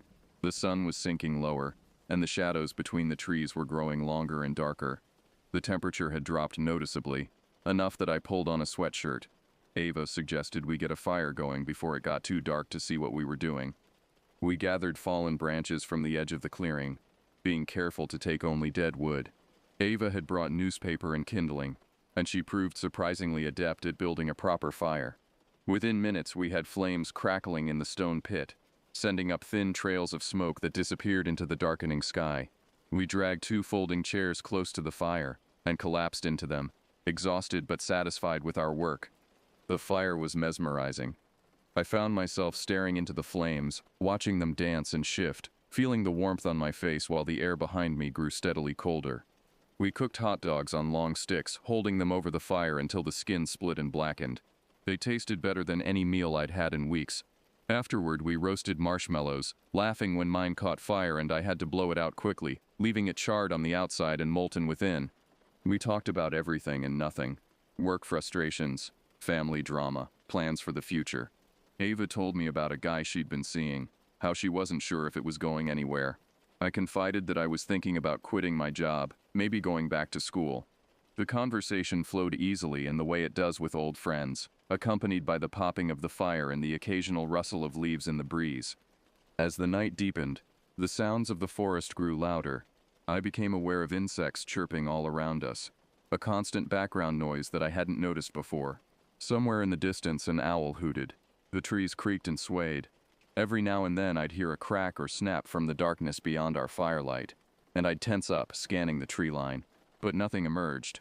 Just the normal sounds of a forest at night, I told myself. Animals going about their business. Around 10 o'clock, we both started yawning. The long drive and physical work of setting up camp had caught up with us. Ava suggested we call it a night, and I readily agreed. We doused the fire carefully, making sure every ember was extinguished. Without the firelight, the darkness seemed to press in from all sides. Our lantern provided only a small bubble of illumination as we made our way to the tent. Inside, we arranged our sleeping bags and pillows. The tent felt smaller than it had looked from outside, and I was acutely aware of how thin the nylon walls were, just a single layer of fabric between us and whatever was out there in the dark. I tried to push the thought away. We were fine. People camped out here all the time without incident. We turned off the lantern and settled into our sleeping bags. In the complete darkness, every sound seemed amplified. I could hear Ava's breathing gradually slow and deepen as she drifted off. I tried to relax, but my mind kept racing. I thought about work, about the drive home, about whether I'd remembered to lock my apartment door. Normal anxieties that gradually faded as exhaustion finally began to win. I must have dozed off at some point, though I'm not sure for how long. When I jerked awake, my heart was already pounding. Something had disturbed me, pulled me up from sleep.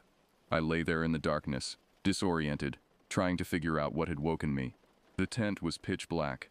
I couldn't see my hand in front of my face. I could hear Ava's steady breathing beside me. She was still asleep. Then I heard it again, a metallic clatter from outside, loud enough to make me flinch.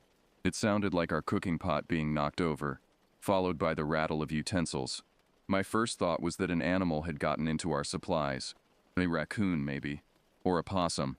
We'd been careful to put the food away. But maybe we'd missed something. I waited, listening for any other sounds. The noises continued. Scraping, clanging, the unmistakable sound of something rifling through our campsite. I lay there frozen, trying to decide what to do. Part of me wanted to stay in the relative safety of the tent and wait for whatever it was to leave. But another part, the responsible part, knew we should probably scare it off before it made too much of a mess or got into food that might make it sick. I reached over and found the lantern, switching it on to its lowest setting. The dim light didn't penetrate far, but it was enough to see Ava still sleeping soundly beside me. She had always been a deep sleeper. She'd once slept through a car alarm going off directly outside her apartment window. I envied her that ability, especially now. I sat up slowly, listening. The noises outside had stopped for a moment, as if whatever was out there had noticed the light. I crawled toward the tent entrance, moving as quietly as possible. My hands were shaking as I reached for the zipper. The metal teeth made a soft sound as I slowly pulled it down, trying to make as little noise as possible. Through the widening gap, I could see our campsite illuminated by moonlight. The moon had risen while we slept, nearly full, casting everything in shades of silver and black. I had the zipper halfway down when a sound split the night that made every hair on my body stand on end. It was unlike anything I'd ever heard before. A high-pitched screech that started low and rose to an almost unbearable pitch, like metal being scraped across glass, combined with an animal's cry of pain. It lasted only a few seconds, but those seconds felt like an eternity. The sound seemed to come from right outside our tent, maybe only 20 feet away. My hand froze on the zipper. My breath caught in my throat. That was no raccoon. That wasn't any animal I could identify. The sound was so unnatural, so wrong, that every instinct in my body screamed at me to hide, to make myself as small as possible and pray that whatever had made that noise would go away. Behind me, I heard Ava stir and gasp. The sound had finally penetrated her sleep. I don't know what made me continue unzipping the tent. Curiosity? Stupidity? Some primal need to see the source of the threat? My hands moved almost of their own accord, pulling the zipper the rest of the way down. I leaned forward, peering out into the moonlit clearing. At first, I saw nothing unusual. Our campsite looked exactly as we'd left it.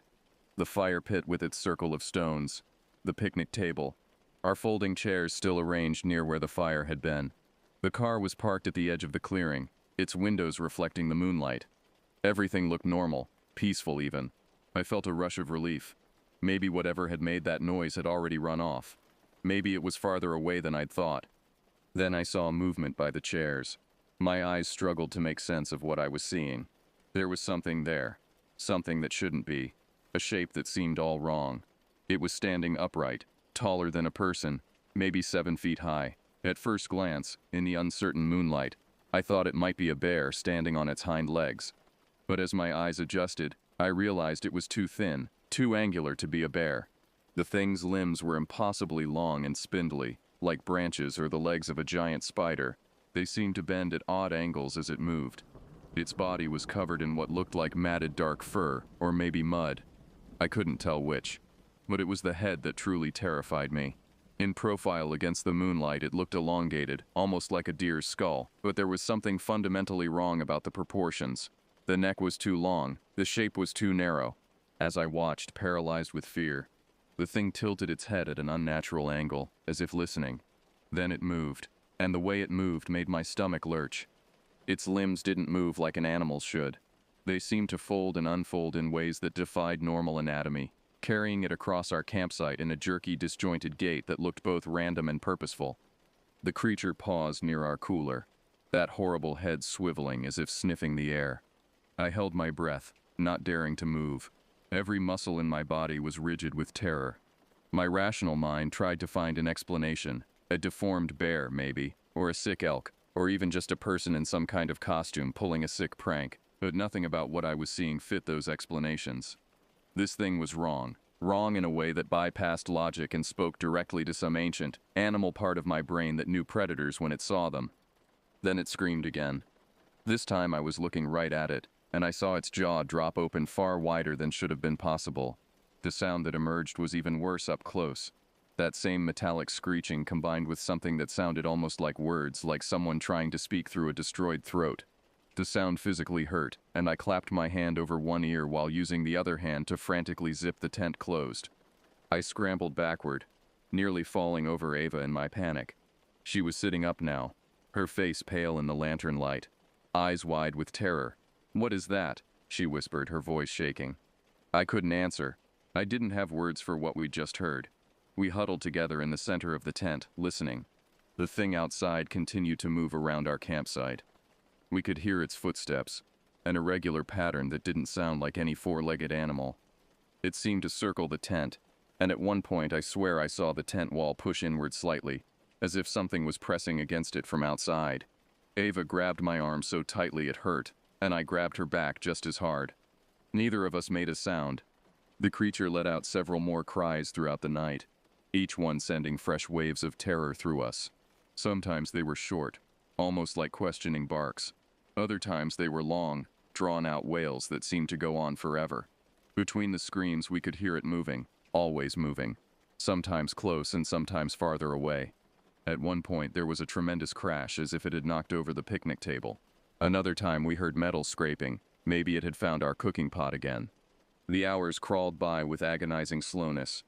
We didn't dare turn off the lantern, even though its light made us feel exposed. We didn't speak except in the briefest whispers.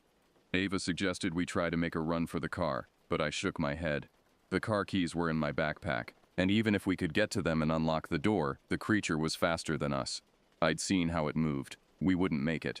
So we waited. We sat there in that tent, hearts pounding, jumping at every sound, praying to God that the thin nylon walls would somehow be enough to protect us. I had never been religious, but that night I prayed more fervently than I ever had in my life. I made bargains with a God I wasn't sure I believed in. Please just let us live through this and I'll be a better person. I'll go to church, I'll do anything.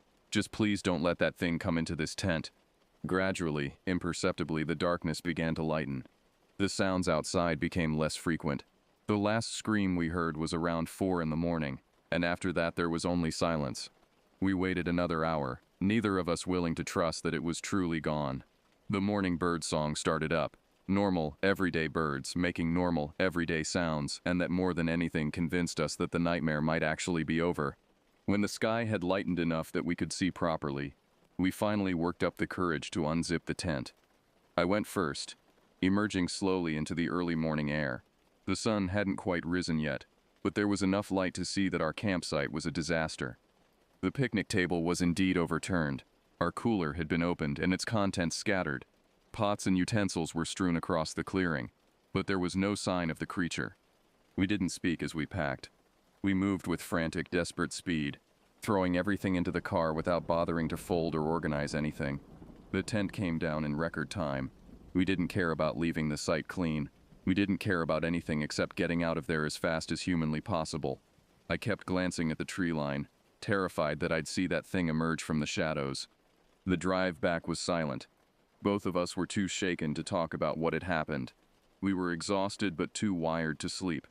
Every shadow on the road made my heart race. It wasn't until we were back in civilization, surrounded by buildings and people and traffic, that I finally started to breathe normally again. We never did figure out what we encountered that night. I've spent hours searching online for explanations. Bears with mange, moose with neurological disorders, even elaborate hoaxes. Nothing fits what we saw and heard. Ava and I have talked about it only a few times since then, and never in detail. It's as if speaking about it too much might somehow summon it back.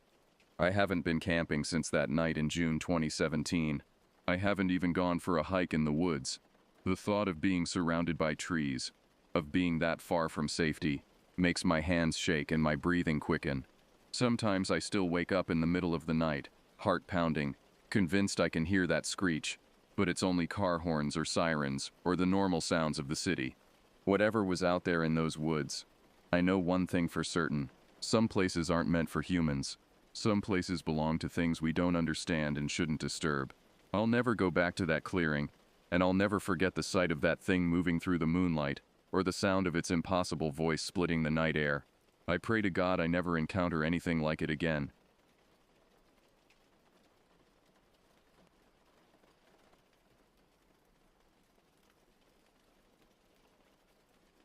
This happened 13 years ago, when I was 17 years old. Even now, as I write this, my hands tremble slightly at the keyboard.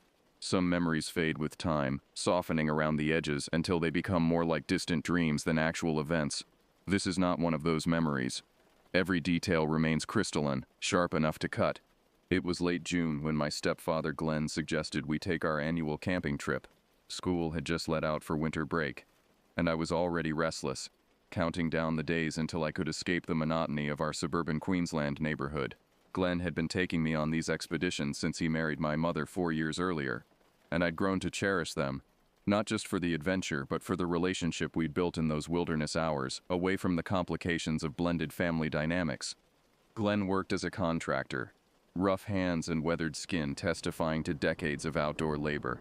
He'd grown up in the bush, learning to track, hunt, and survive from his own father. When he came into my life, he brought with him a wealth of knowledge that he seemed genuinely eager to share. He never tried to replace my biological father, who'd left when I was 8, but instead carved out his own place in my world, teaching me things I actually wanted to learn. "This year we're going deep," Glenn had said over breakfast that morning, spreading a worn topographical map across the kitchen table. His calloused finger traced a route that wound through increasingly remote terrain. Place called Barker's Creek. Been wanting to check it out for years. Supposed to be untouched. Barely anyone goes out that far anymore. I leaned over the map, studying the thin lines and contour markings. The site he'd indicated sat in a region where the map itself seemed to blur, where creeks had no names and roads dissolved into dotted suggestions of tracks that might not exist anymore. How far? 9 hours, maybe 10, depending on the roads. We'll need to stock up proper. No shops once we pass Dalton Ridge. He tapped another spot on the map. This one still firmly in civilization. And no phone reception. Not for the whole week we're out there. The isolation should have excited me. Instead, I felt a peculiar flutter in my stomach. Something that wasn't quite excitement and wasn't quite dread. I shook it off. Probably just nerves about being so far from everything familiar. We left before dawn. Glenn's battered Toyota Land Cruiser loaded with camping gear, food supplies, and 2 rifles secured in the locked box in the truck bed. The rifles were for wild pigs. Queensland's countryside was overrun with the feral beasts, and Glenn had taught me to hunt them responsibly, using every part of what we killed. The drive was long, brutally long. We left behind sealed roads after the first 4 hours, bouncing along dirt tracks that grew progressively rougher. Glenn's old cassette player cycled through his collection of country music, Johnny Cash, Waylon Jennings, and his favorite Slim Dusty.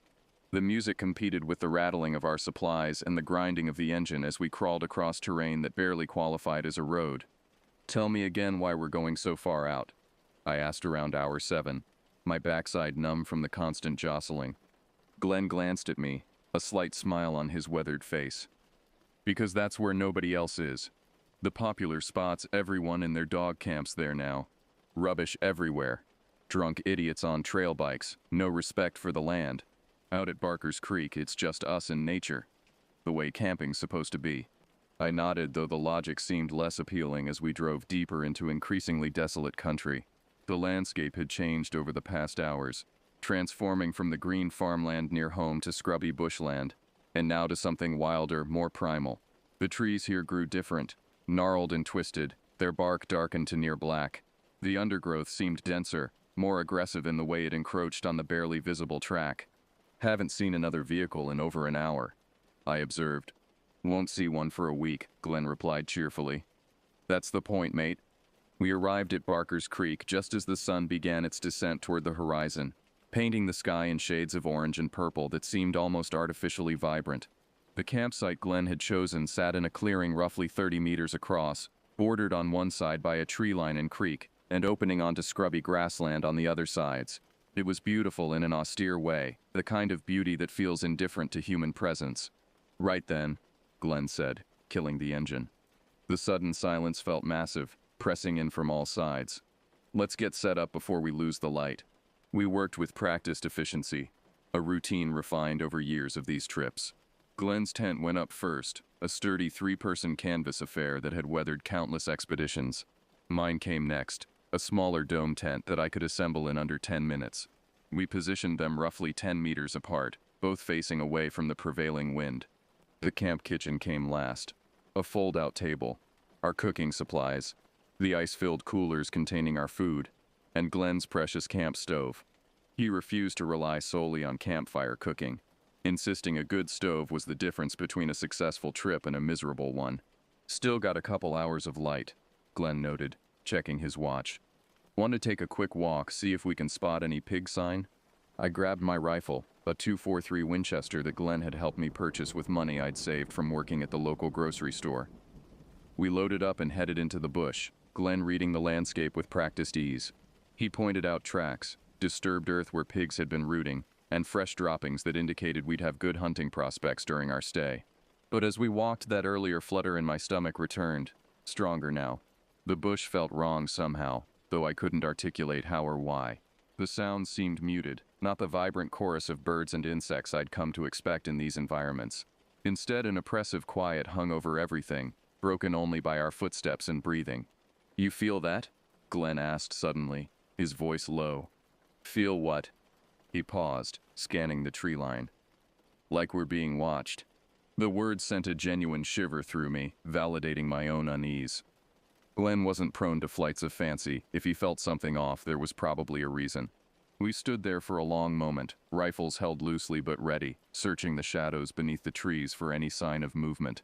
"Probably just a big boar," Glenn finally said, though he didn't sound convinced. "They're smart bastards. Could be one keeping tabs on us, trying to work out if we're a threat." We returned to camp as dusk settled in properly. That brief window where the world transforms from day to night. Glenn got a fire going while I sorted through our food supplies, planning dinner. The flames crackled and popped, casting dancing shadows across our campsite. Normally, I found these sounds comforting. Tonight, they seemed to emphasize the vast darkness pressing in around us. We ate beef stew heated over the fire, washed down with billy tea so strong it could strip paint. Glenn was quieter than usual, I noticed. He sat in his camp chair, staring into the flames with an expression I couldn't quite read. Concerned? Thoughtful? Uneasy? Everything all right? He looked up, seeming to shake off whatever thoughts had captured him. Yeah, mate. Just tired from the drive. Thinking I might turn in early. Get a good night's rest. Big plans for tomorrow. Want to hike up to the ridge. See what's beyond. Sounds good. I might stay up a bit. Listen to some music. Glenn nodded, standing and stretching. Don't stay up too late. And keep the fire going. Gets cold out here at night. He disappeared into his tent, and within minutes I could hear his familiar snoring. A deep, rhythmic rumble that had become a comforting soundtrack to our camping trips. I settled into my camp chair, pulling it closer to the fire, and pressed play on my portable CD player. Music filled my ears through cheap headphones, providing a buffer against the oppressive silence of the bush. An hour passed, maybe more. I'd gone through most of my favorite album, watching the fire burn down to glowing coals. I should have been tired. We'd been on the road for nearly 11 hours, but I felt wired, my nerves singing with an alertness that didn't match the peaceful scene. I got up to add more wood to the fire, keeping it bright. As I arranged the logs, I noticed something that made me freeze. Our campsite looked disturbed. Not dramatically so, but in small ways that seemed wrong. Glenn's camp chair had been moved. I was certain he'd left it on the other side of the fire.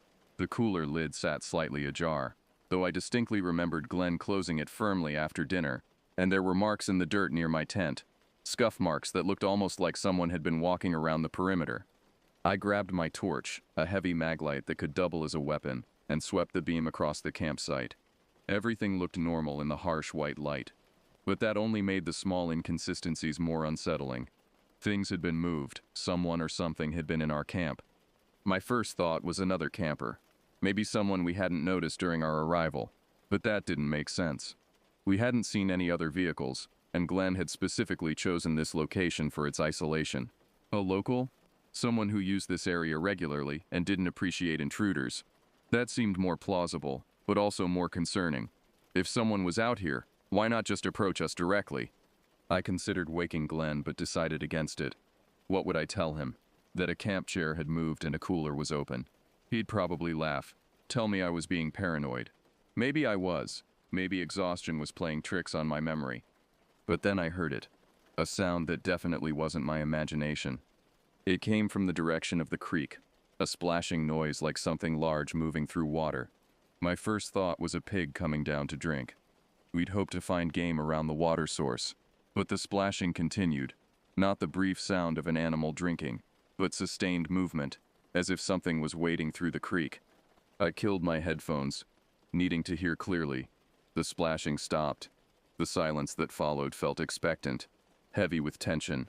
I found myself holding my breath, straining to catch any sound. Then I heard footsteps, not the four-legged gait of an animal, but the deliberate two-legged rhythm of a person walking. They were moving through the bush parallel to our campsite, maintaining a distance of maybe 40 or 50 meters. The steps were careful, measured, as if whoever was out there was trying to move quietly but not quite managing it. My heart rate kicked up several notches. I grabbed my rifle, checking that it was loaded, thumb resting on the safety. The footsteps continued their circuit, moving in an arc that kept whoever was out there hidden in the darkness beyond our firelight. "Hello?" I called out, my voice cracking slightly. "Is someone there?" The footsteps stopped immediately. The silence that followed felt worse than the sounds had. I stood there, rifle held across my chest, every sense screaming that something was very wrong. Minutes passed, or maybe just seconds that felt like minutes. I couldn't tell. Then, from a completely different direction, I heard my name. "Chris," a voice called, distant and muffled. "Chris, come here." The voice sounded like Glenn. Same rough timbre, same Queensland accent. But Glenn was in his tent, not 10 meters away, snoring loud enough that I could hear him even over my racing heartbeat. I spun toward the tent, seeing the familiar shape of canvas undisturbed, the sound of his snoring unchanged. "Chris," the voice called again, still coming from the tree line. "Need you to come here, mate." Terror washed over me, cold and absolute. Someone out there was mimicking Glenn's voice. Not perfectly, there was something off about it, something hollow, but close enough that in confusion or darkness I might have responded, might have walked into those trees toward whoever was out there. I stood frozen, my rifle gripped so tightly my knuckles ached. The voice didn't call again, but I could sense presence in the darkness, something watching, waiting to see what I would do. My mind raced through possibilities, each more disturbing than the last. A person with mental illness, wandering the bush, possible, but unlikely this far from anywhere. Someone deliberately trying to scare us off? But why go to such elaborate lengths? And how had they known my name? Glenn had used it around camp, but you'd have to be quite close to hear normal conversation, and we'd definitely have noticed someone that near. The third possibility, the one I didn't want to consider but couldn't ignore. Something was fundamentally wrong with this place. Maybe Glenn had been right to feel uneasy earlier. Maybe we'd stumbled into someone's territory, someone who didn't want visitors and was willing to use psychological tactics to drive us away. I needed to wake Glenn. Whatever was happening, I couldn't face it alone. But the 10 meters between my position and his tent suddenly seemed vast, exposed. To reach him, I'd have to turn my back on the tree line, on whatever was out there watching. I compromised, backing slowly toward his tent while keeping my eyes and rifle trained on the darkness. Each step felt like an eternity. The fire crackled, sending up sparks, and in the brief flare of light, I thought I saw movement near the trees, just a suggestion of a shape, there and gone. So quickly I couldn't be sure I'd seen anything at all. "Glenn," I hissed, reaching his tent. "Glenn, wake up." His snoring continued, uninterrupted. I risked a glance away from the tree line to unzip his tent, reaching in to shake his shoulder roughly. "Glenn, wake up." He jolted awake with a snort, immediately alert in the way people who've spent a lifetime in the bush learn to be. "What?" "Something's out there, in the trees." It was calling my name in your voice. Even in the dim light from the fire, I saw his expression shift from confusion to sharp concern. He grabbed his rifle, checking it by touch, and emerged from the tent in his thermal underwear and boots. "Where?" I pointed toward the tree line. "Over there," but it was moving around, like it was circling the camp. And earlier, I heard footsteps. Glenn stood beside me, his rifle up, scanning the darkness. Human footsteps. I think so. Not four-legged anyway. We stood there together, two humans alone in the wilderness, staring into darkness that suddenly felt malevolent. Glenn reached for his torch, a powerful spotlight he used for night hunting, and began sweeping the beam across the tree line. The light revealed bark and leaves, the twisted shapes of eucalyptus trees, the dense undergrowth typical of this region. Nothing moved, nothing seemed out of place, but the feeling of being watched intensified under the harsh illumination, as if whatever was out there resented the light, resented being searched for. "There," I said suddenly, pointing to a section of trees on the far side of the clearing. I saw something move. Glenn swung the spotlight in that direction, catching the beam on a large tree with pale peeling bark. For just a moment, I thought I saw a shape behind the trunk, tall, impossibly thin, moving with a fluid grace that seemed wrong for a human. But when Glenn held the light steady, there was nothing there. "Probably just shadows," Glenn said, but his voice carried an uncertainty I'd never heard before. "Trees playing tricks in the light." "It called my name," I insisted, "in your voice, while you were sleeping." He looked at me then, really looked, and whatever he saw in my face convinced him I wasn't making this up or imagining things. "Right, here's what we're going to do. I'm going to walk out there, have a proper look around. You stay here, keep the fire bright, and keep your rifle ready. If you see anything, and I mean anything, you yell for me and fire a warning shot into the air. Understand?" "Glenn, I don't think you should." "I'm not spending the night wondering what's out there."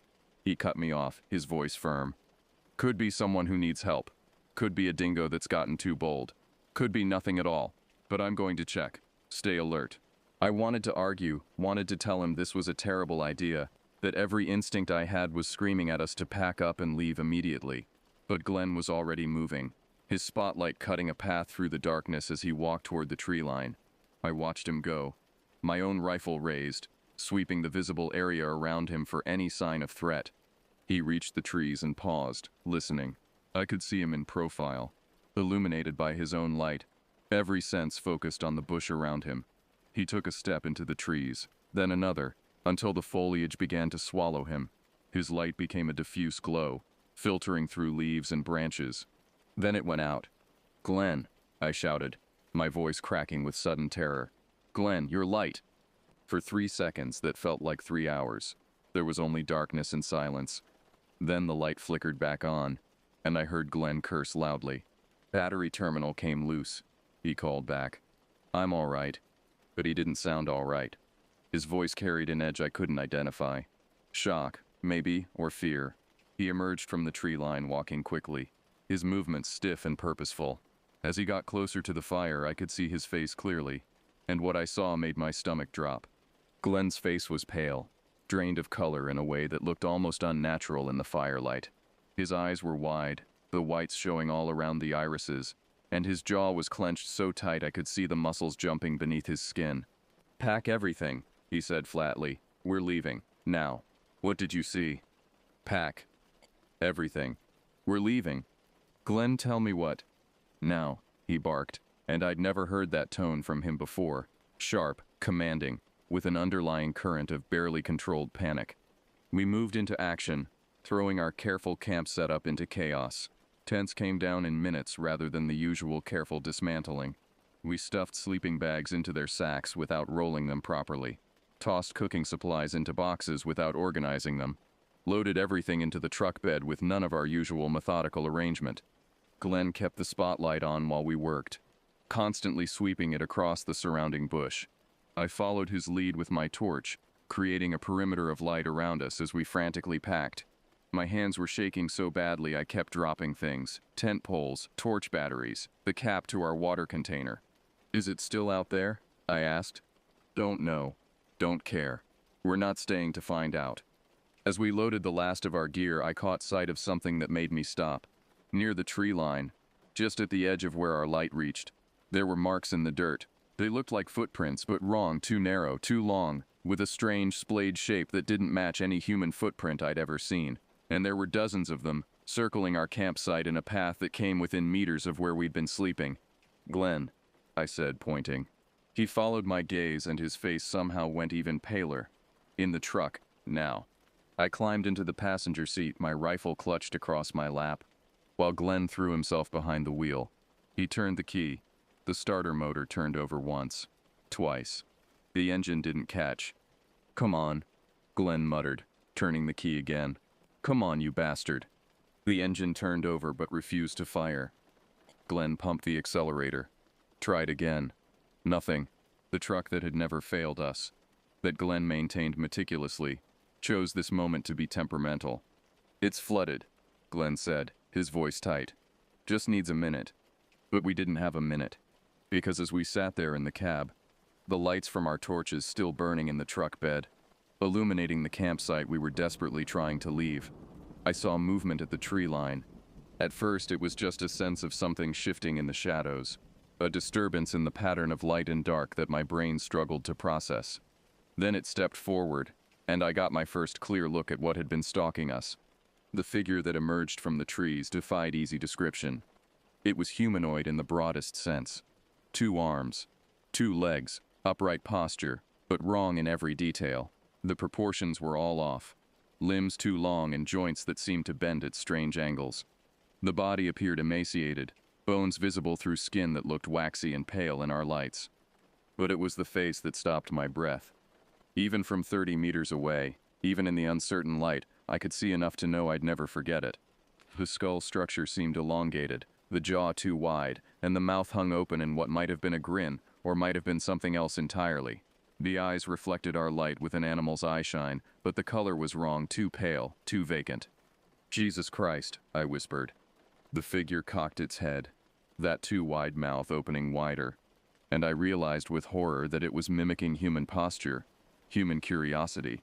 It took a step toward us, movement flowing with an unnatural grace. "Glenn," I said, my voice barely audible. "Glenn, start the truck." He turned the key again. The engine turned over sluggishly but still wouldn't catch. The figure took another step, now close enough that I could see details I wished I couldn't: the unnatural length of the fingers, the way the skin seemed to hang loose in places, the strange texture of what might have been clothing, or might have been something else entirely. "Please," I heard myself saying. "Please, God, please start the truck." Glenn tried again, and again. The figure kept coming, each step deliberate, purposeful. It was 20 meters away now, then 15. I could hear sounds. Wet, clicking noises that might have been breathing, or might have been something trying to form words. Then, with a roar that sounded like salvation, the engine caught and fired. Glenn slammed it into gear without waiting for it to warm up, and we lurched forward, our camp supplies sliding and crashing in the truck bed. The headlights swept across the clearing as Glenn cranked the wheel, bringing us around to face the rough track that led back toward civilization. In that brief moment when the headlights passed across where the figure had been, I saw it clearly. It was less than 10 meters away, close enough that I could see its face in full detail. The stretched skin, the too many teeth in that gaping mouth, eyes that reflected our light with an intelligence that was worse than any mindless monster could have been. And it was smiling. Not the automatic stretching of facial muscles, but a deliberate expression that conveyed recognition, amusement, and something that might have been anticipation, as if this was all a game, and it was enjoying watching us scramble to escape. Then we were moving, bouncing over the rough ground, leaving the clearing and that thing behind. I twisted in my seat, looking back through the rear window, and saw it standing exactly where we'd left it, perfectly still now, watching us retreat. The light from our torches in the truck bed illuminated it for several long seconds as we drove away, and I watched it the entire time, unable to look away despite every instinct telling me to turn around, to pretend I hadn't seen it clearly. Just before we lost sight of the clearing, the figure raised one impossibly long arm and waved a slow, deliberate gesture that was somehow more terrifying than any aggressive action could have been. Neither of us spoke for the first hour. Glenn drove with intense focus, navigating the rough track in darkness with only our headlights to guide us. I sat rigid in the passenger seat, rifle still across my lap, checking the mirrors obsessively for any sign of pursuit. The track was even worse at night, every bump and hole magnified by the darkness. Several times the truck's undercarriage scraped against high spots, the sound of metal on rock making us both flinch. Glenn didn't slow down. If anything, he pushed harder, taking corners faster than was safe, gunning the engine over rough sections that should have been crawled across carefully. My mind kept returning to those last moments in the clearing. The figure's face, that unnatural smile, the wave. What had we seen? My rational mind tried to find explanations. Someone with a severe medical condition, maybe. Something that caused unusual bone growth and emaciation. But that didn't explain the movement, the grace, the intelligent gleam in those pale eyes. And it definitely didn't explain how it had mimicked Glenn's voice or why it had been circling our camp for hours. "What did you see?" I finally asked, my voice hoarse. "When you went into the trees, what did you see that made you want to leave?" Glenn's hands tightened on the steering wheel, knuckles going white. For a long moment, I thought he wouldn't answer. Then he spoke, his voice carefully controlled. "Bones," he said quietly. "A pile of them, just inside the tree line. Animal mostly. Kangaroo, pig, maybe wallabo. But," he paused, swallowing hard. "But there were others too. A boot, with the foot still in it. Shreds of clothing. Evidence of a campfire. Supplies scattered around. Someone had been there, maybe weeks ago, maybe months, and they didn't leave." The implications of that statement washed over me like cold water.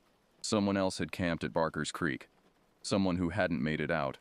"We need to tell the police," I said. "We will. Soon as we get somewhere with reception. But first we need to get the hell out of this area." We drove through the night, neither of us willing to stop even for a moment. Glenn kept the truck moving, even when the track became barely navigable, even when we scraped the undercarriage so hard I was certain we'd torn something important loose. The normal 9-hour drive back to civilization took us nearly 6, Glenn pushing the truck to its limits and beyond. Dawn was breaking when we finally reached sealed road, and with it the first signs of the modern world. Road signs, fence lines, power poles stringing along the highway. The sight of these ordinary things brought a rush of relief so intense I felt lightheaded. "We made it," I said, though the words felt insufficient for what we'd survived. Glenn nodded, some of the tension finally leaving his shoulders. "We did, but, Chris..." He glanced at me, his expression serious. "What we saw back there, we need to decide what we're going to tell people. The police, your mom, anyone who asks why we came back early." "What do you mean?" "We tell them the truth." "The truth," Glenn said slowly, "is going to sound insane. We'll say we saw someone stalking our camp, found evidence of another camper who might have come to harm, and decided to leave for safety reasons. That's all true, but the rest of it, the thing we saw, The voice calling your name. If we start talking about that, people are going to think we had some kind of shared hysteria or that we're making it up for attention. I wanted to argue, wanted to insist that we tell everything exactly as it happened, but I could already imagine the skeptical looks, the gentle suggestions that exhaustion and fear had played tricks on us, the unspoken questions about our mental state. So we just keep it to ourselves? We know what happened, Glenn said. That's what matters. We survived. We're here. We're safe. Some things don't need to be shared with people who weren't there. We stopped at the first town large enough to have a police station, a dusty outback settlement with a population that probably didn't crack 300. The local sergeant listened to our story with the kind of professional attention that suggested he'd heard plenty of strange tales from the bush. When Glenn described finding the remains, the sergeant's expression shifted to genuine concern. "You're sure about the location?" he asked, making notes on a pad that looked like it had been used for grocery lists and duty rosters alike. Glenn provided coordinates from his GPS unit. Should be able to find it easy enough. The camp's still set up, mostly. We left in a hurry. And you didn't see anyone else in the area. No other vehicles. Nothing, Glenn confirmed. We were alone out there, or thought we were. The sergeant made more notes, asked a few more questions about timing and details, then assured us someone would check it out. Probably find it was just a campsite from years ago. People abandon gear all the time, especially if they're walking in. Doesn't necessarily mean something bad happened. But his tone suggested he didn't quite believe his own words. The bush had a way of keeping its secrets, and we all knew it. We called my mother from the station, explaining that we'd cut the trip short due to safety concerns. She was confused but relieved to hear from us, and Glenn promised we'd be home by dinner. The long drive back to Brisbane passed in a blur of exhaustion and residual adrenaline. In the weeks that followed, I learned that a police team had visited Barker's Creek. They confirmed finding what Glenn had described, evidence of an old campsite, scattered remains that were sent for analysis. The official report concluded they were animal bones, the boot and clothing abandoned gear, nothing to suggest foul play. The case was noted and filed away. Glenn and I never talked about it again, not in any detailed way. Sometimes I'd catch him looking at me with an expression that suggested he was remembering that night, thinking about what we'd seen. Once, when I was loading gear for a weekend camping trip with school friends, he pulled me aside. "Stick to the popular campgrounds," he said quietly. "Places with other people around. The deep bush, it's not always safe, not in the way you'd think." I nodded, understanding what he wasn't saying. We'd stumbled onto something at Barker's Creek, something that had been there long before us and would probably be there long after. Something that had learned to mimic human voices, to stalk and watch, to wait in the darkness for the unwary. Glenn passed away 3 years later, a heart attack at a job site. He went quick, they said. Probably didn't even know it was happening. At his funeral, I thought about that night, about how he'd charged into the darkness to check on strange sounds, how he'd found the evidence that suggested we weren't the first to camp at that cursed clearing, how he'd gotten us out safely despite his own terror. I'm older now, married with 2 kids of my own. They sometimes ask about going camping, and I struggle with how to answer. Part of me wants to share Glenn's love of the wilderness with them, to teach them the skills he taught me. But another part, the part that still sees that pale face in my nightmares, the part that still hears my name called in a voice that wasn't Glenn's, wants to keep them far from the deep bush and whatever lurks there. I compromise. We camp at established sites, places with other families around, with rangers nearby, with cell phone reception. My children think I'm overprotective. My wife thinks I'm just being sensible. Neither knows the full story of what happened at Barker's Creek 13 years ago. But sometimes, on clear nights when we're sitting around our carefully managed campfire at some well-populated holiday park, I'll hear something in the distance, a sound that's almost but not quite human, a voice calling from the darkness, and I'll remember that thing standing in our headlights, watching us flee with what I can only describe as patient amusement.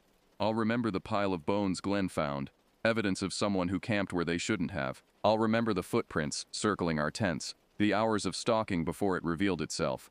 And I'll remember Glenn's final words to me about the bush.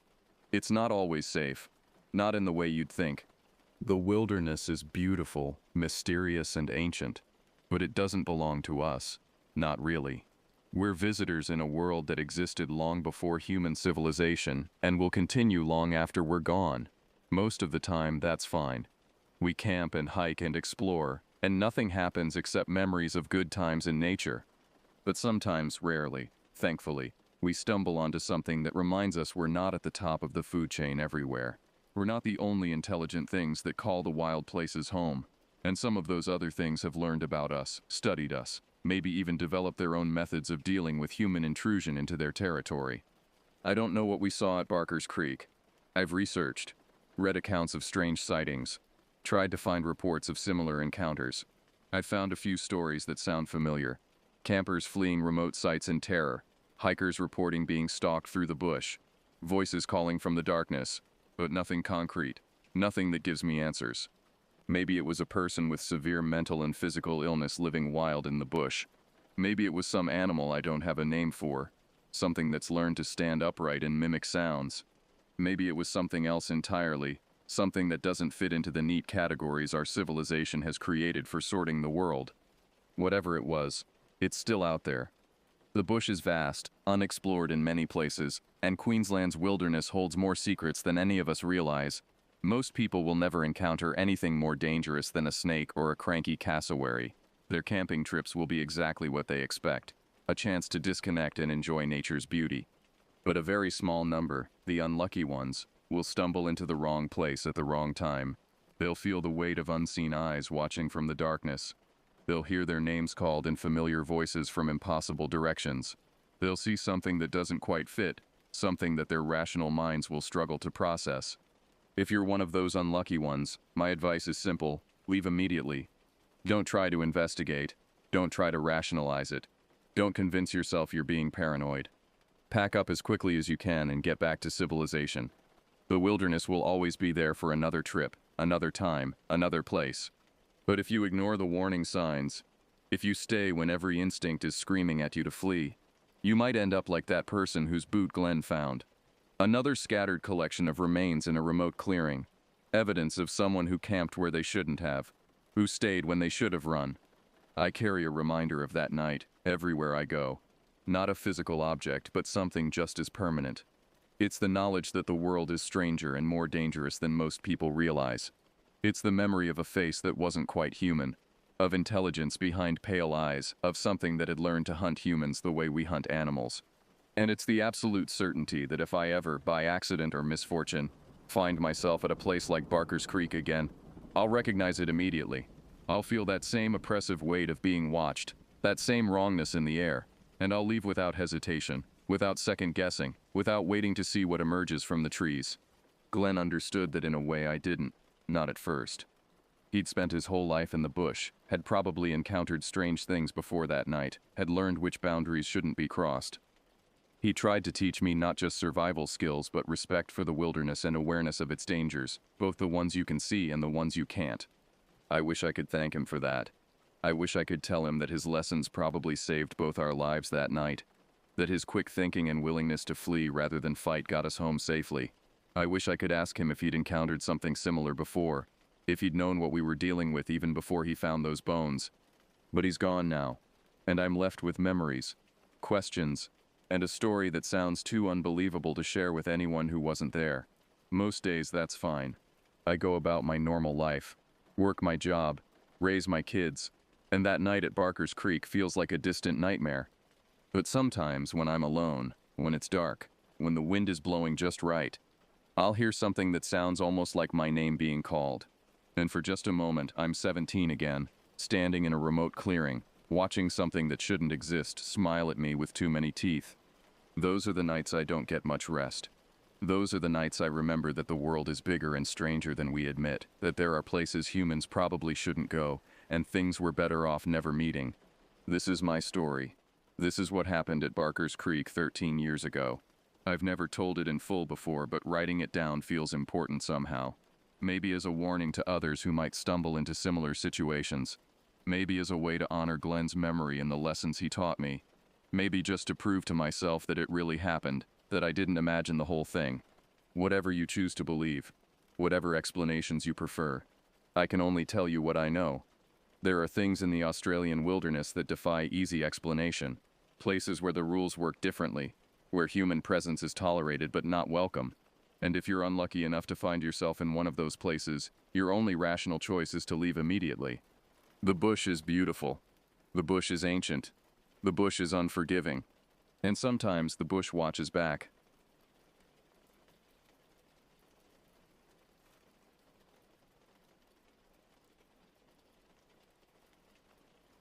The Kansas River moved like black oil through the darkness, its surface barely disturbed by the humid August breeze that carried the scent of dying fish and wet earth.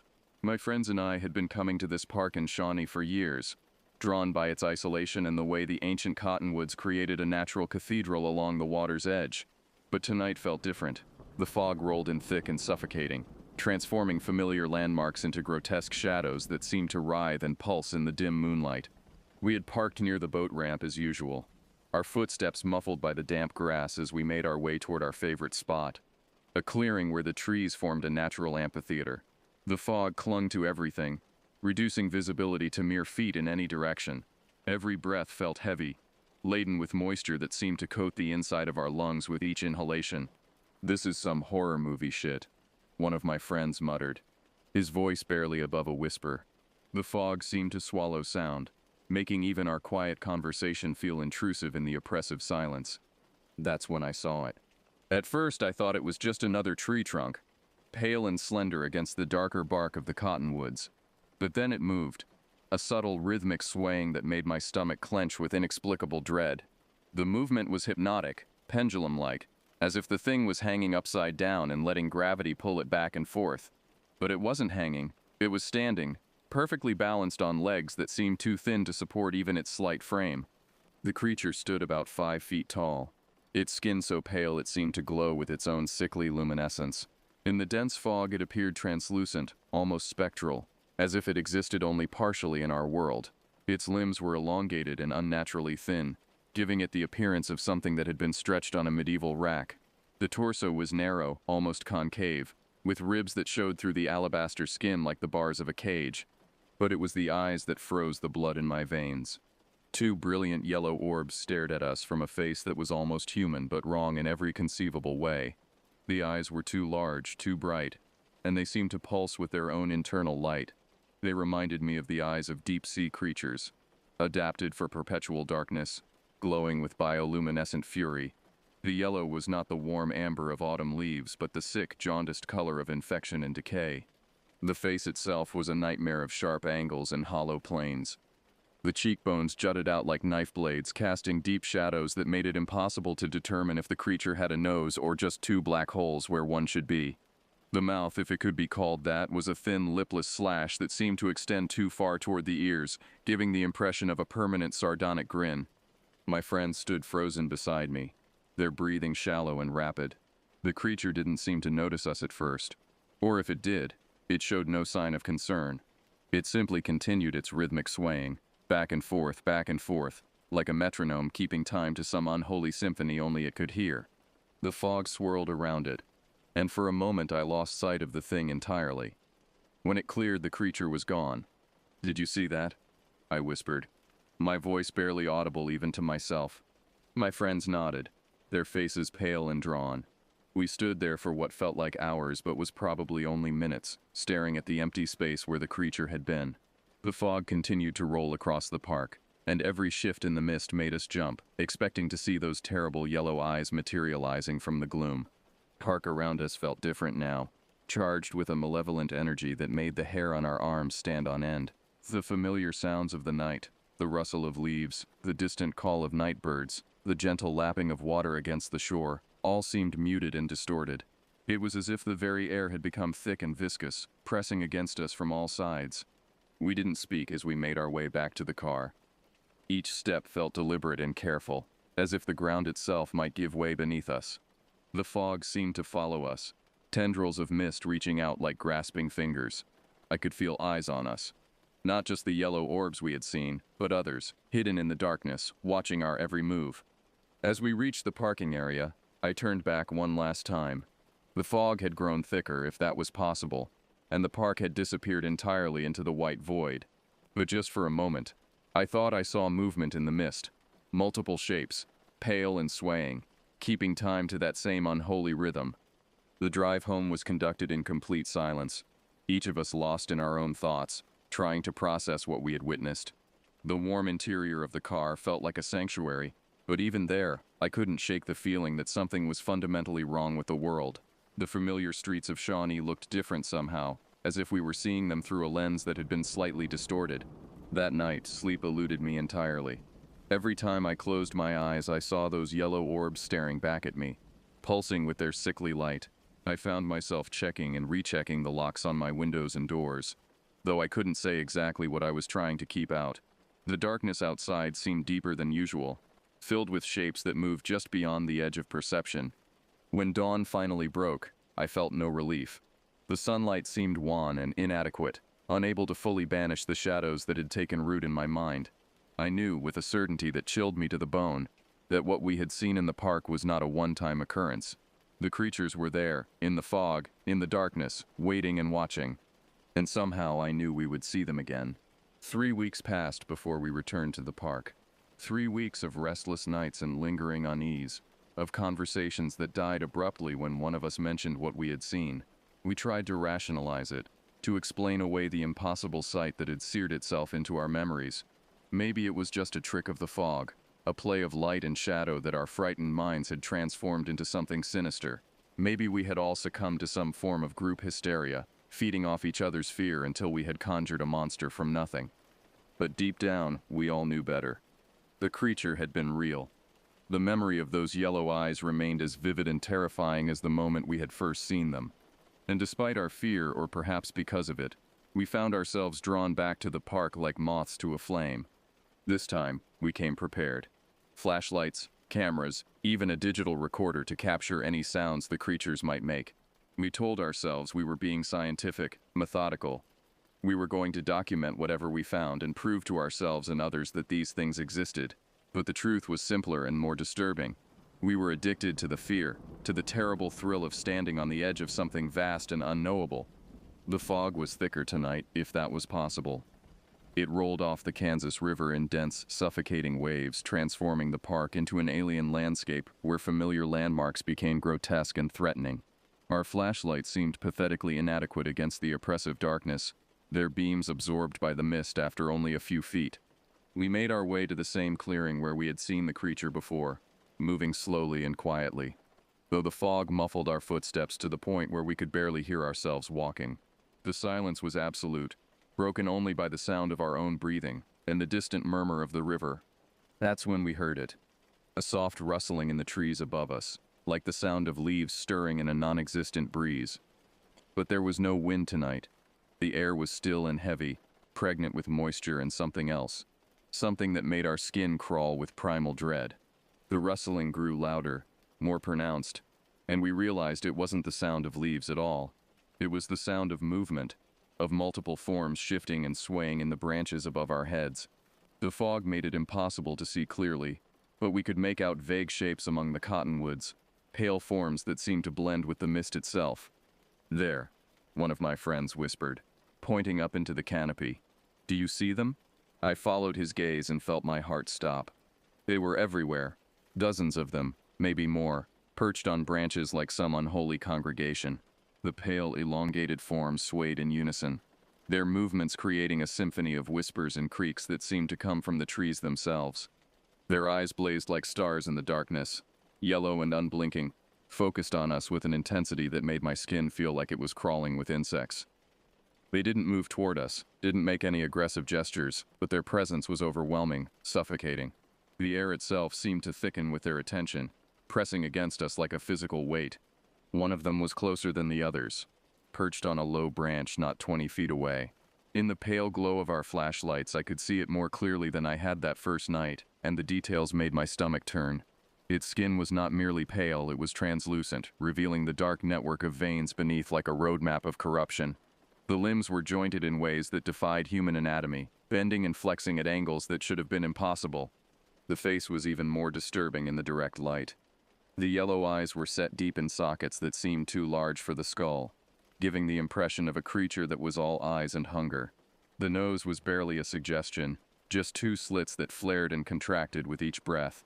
The mouth was a wound in the pale flesh, lipless and black, occasionally revealing what might have been teeth or might have been something far worse. But it was their behavior that truly terrified me. They moved with a fluid grace that was utterly alien, their bodies flowing like liquid from one position to another.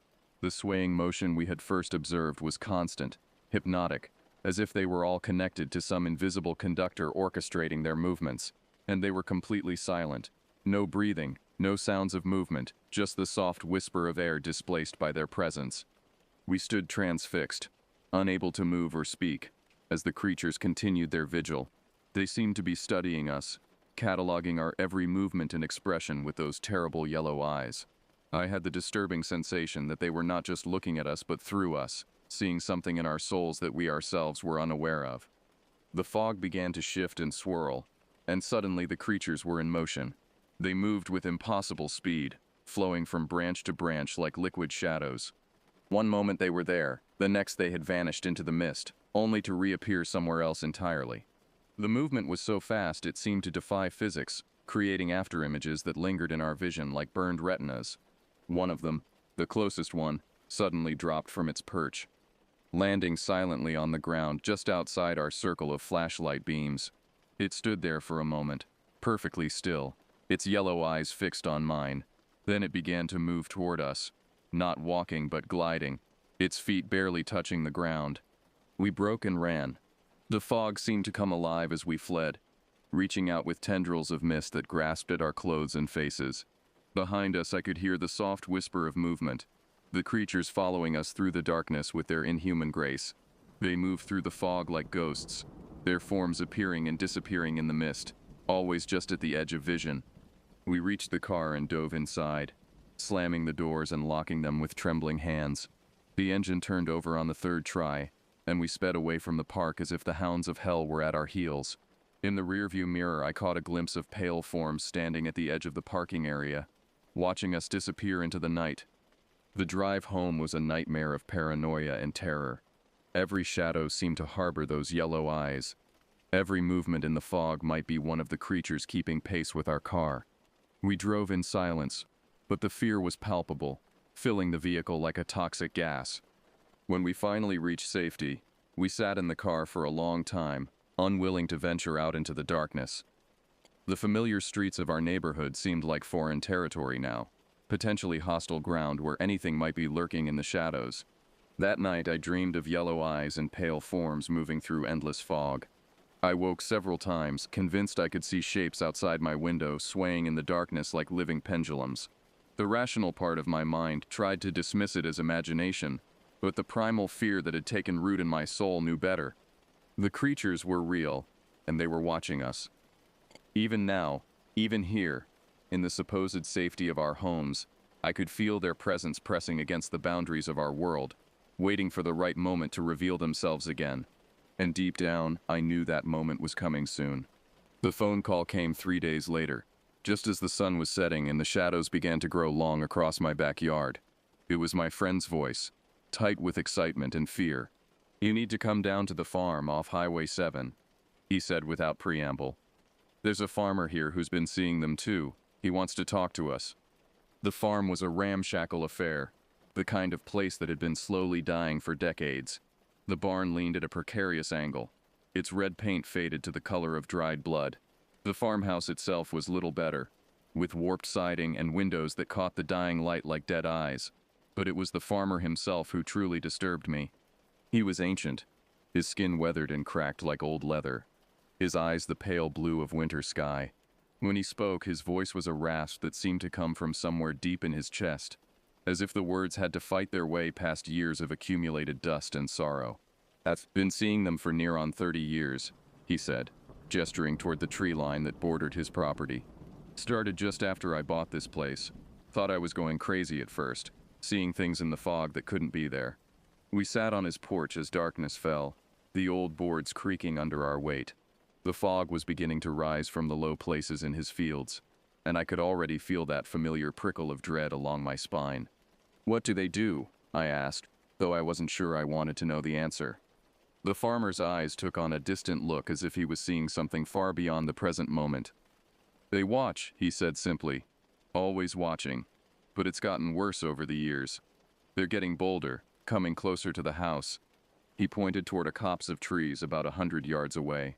See that stand of oaks? That's where they like to gather. Sometimes there's just one or two, but on nights like this when the fog's thick there can be dozens of them.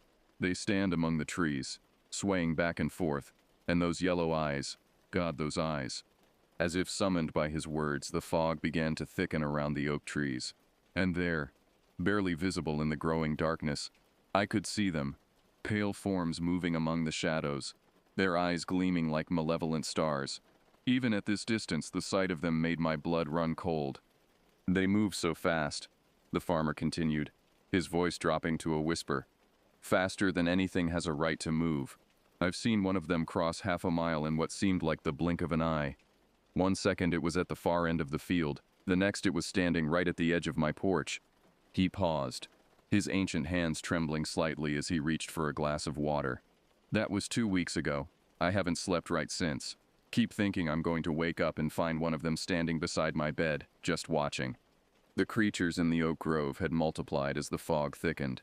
There were at least a dozen of them now, their forms barely distinguishable from the mist itself. They moved with that same hypnotic swaying motion we had observed in the park. But there was something different about them here. They seemed more agitated, more purposeful. Have you ever tried to approach them? My friend asked. The farmer let out a bitter laugh. Once, about 10 years ago, I was younger then, still had some fight left in me. Took my shotgun and marched right out to those trees, determined to find out what they were. He fell silent for a long moment, staring at the gathering creatures with an expression of profound unease. They didn't run when they saw me coming, just stood there, swaying, watching me with those terrible eyes, and when I got close enough to see them clearly, his voice trailed off, and I could see the fear in his eyes, as fresh and raw as if the encounter had happened yesterday. What did you see? I pressed. Their faces, he whispered. Up close, you can see that they're not quite human.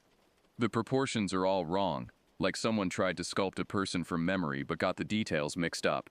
And their skin, it's not just pale, it's almost transparent. You can see things moving underneath, dark shapes that might be organs or might be something else entirely.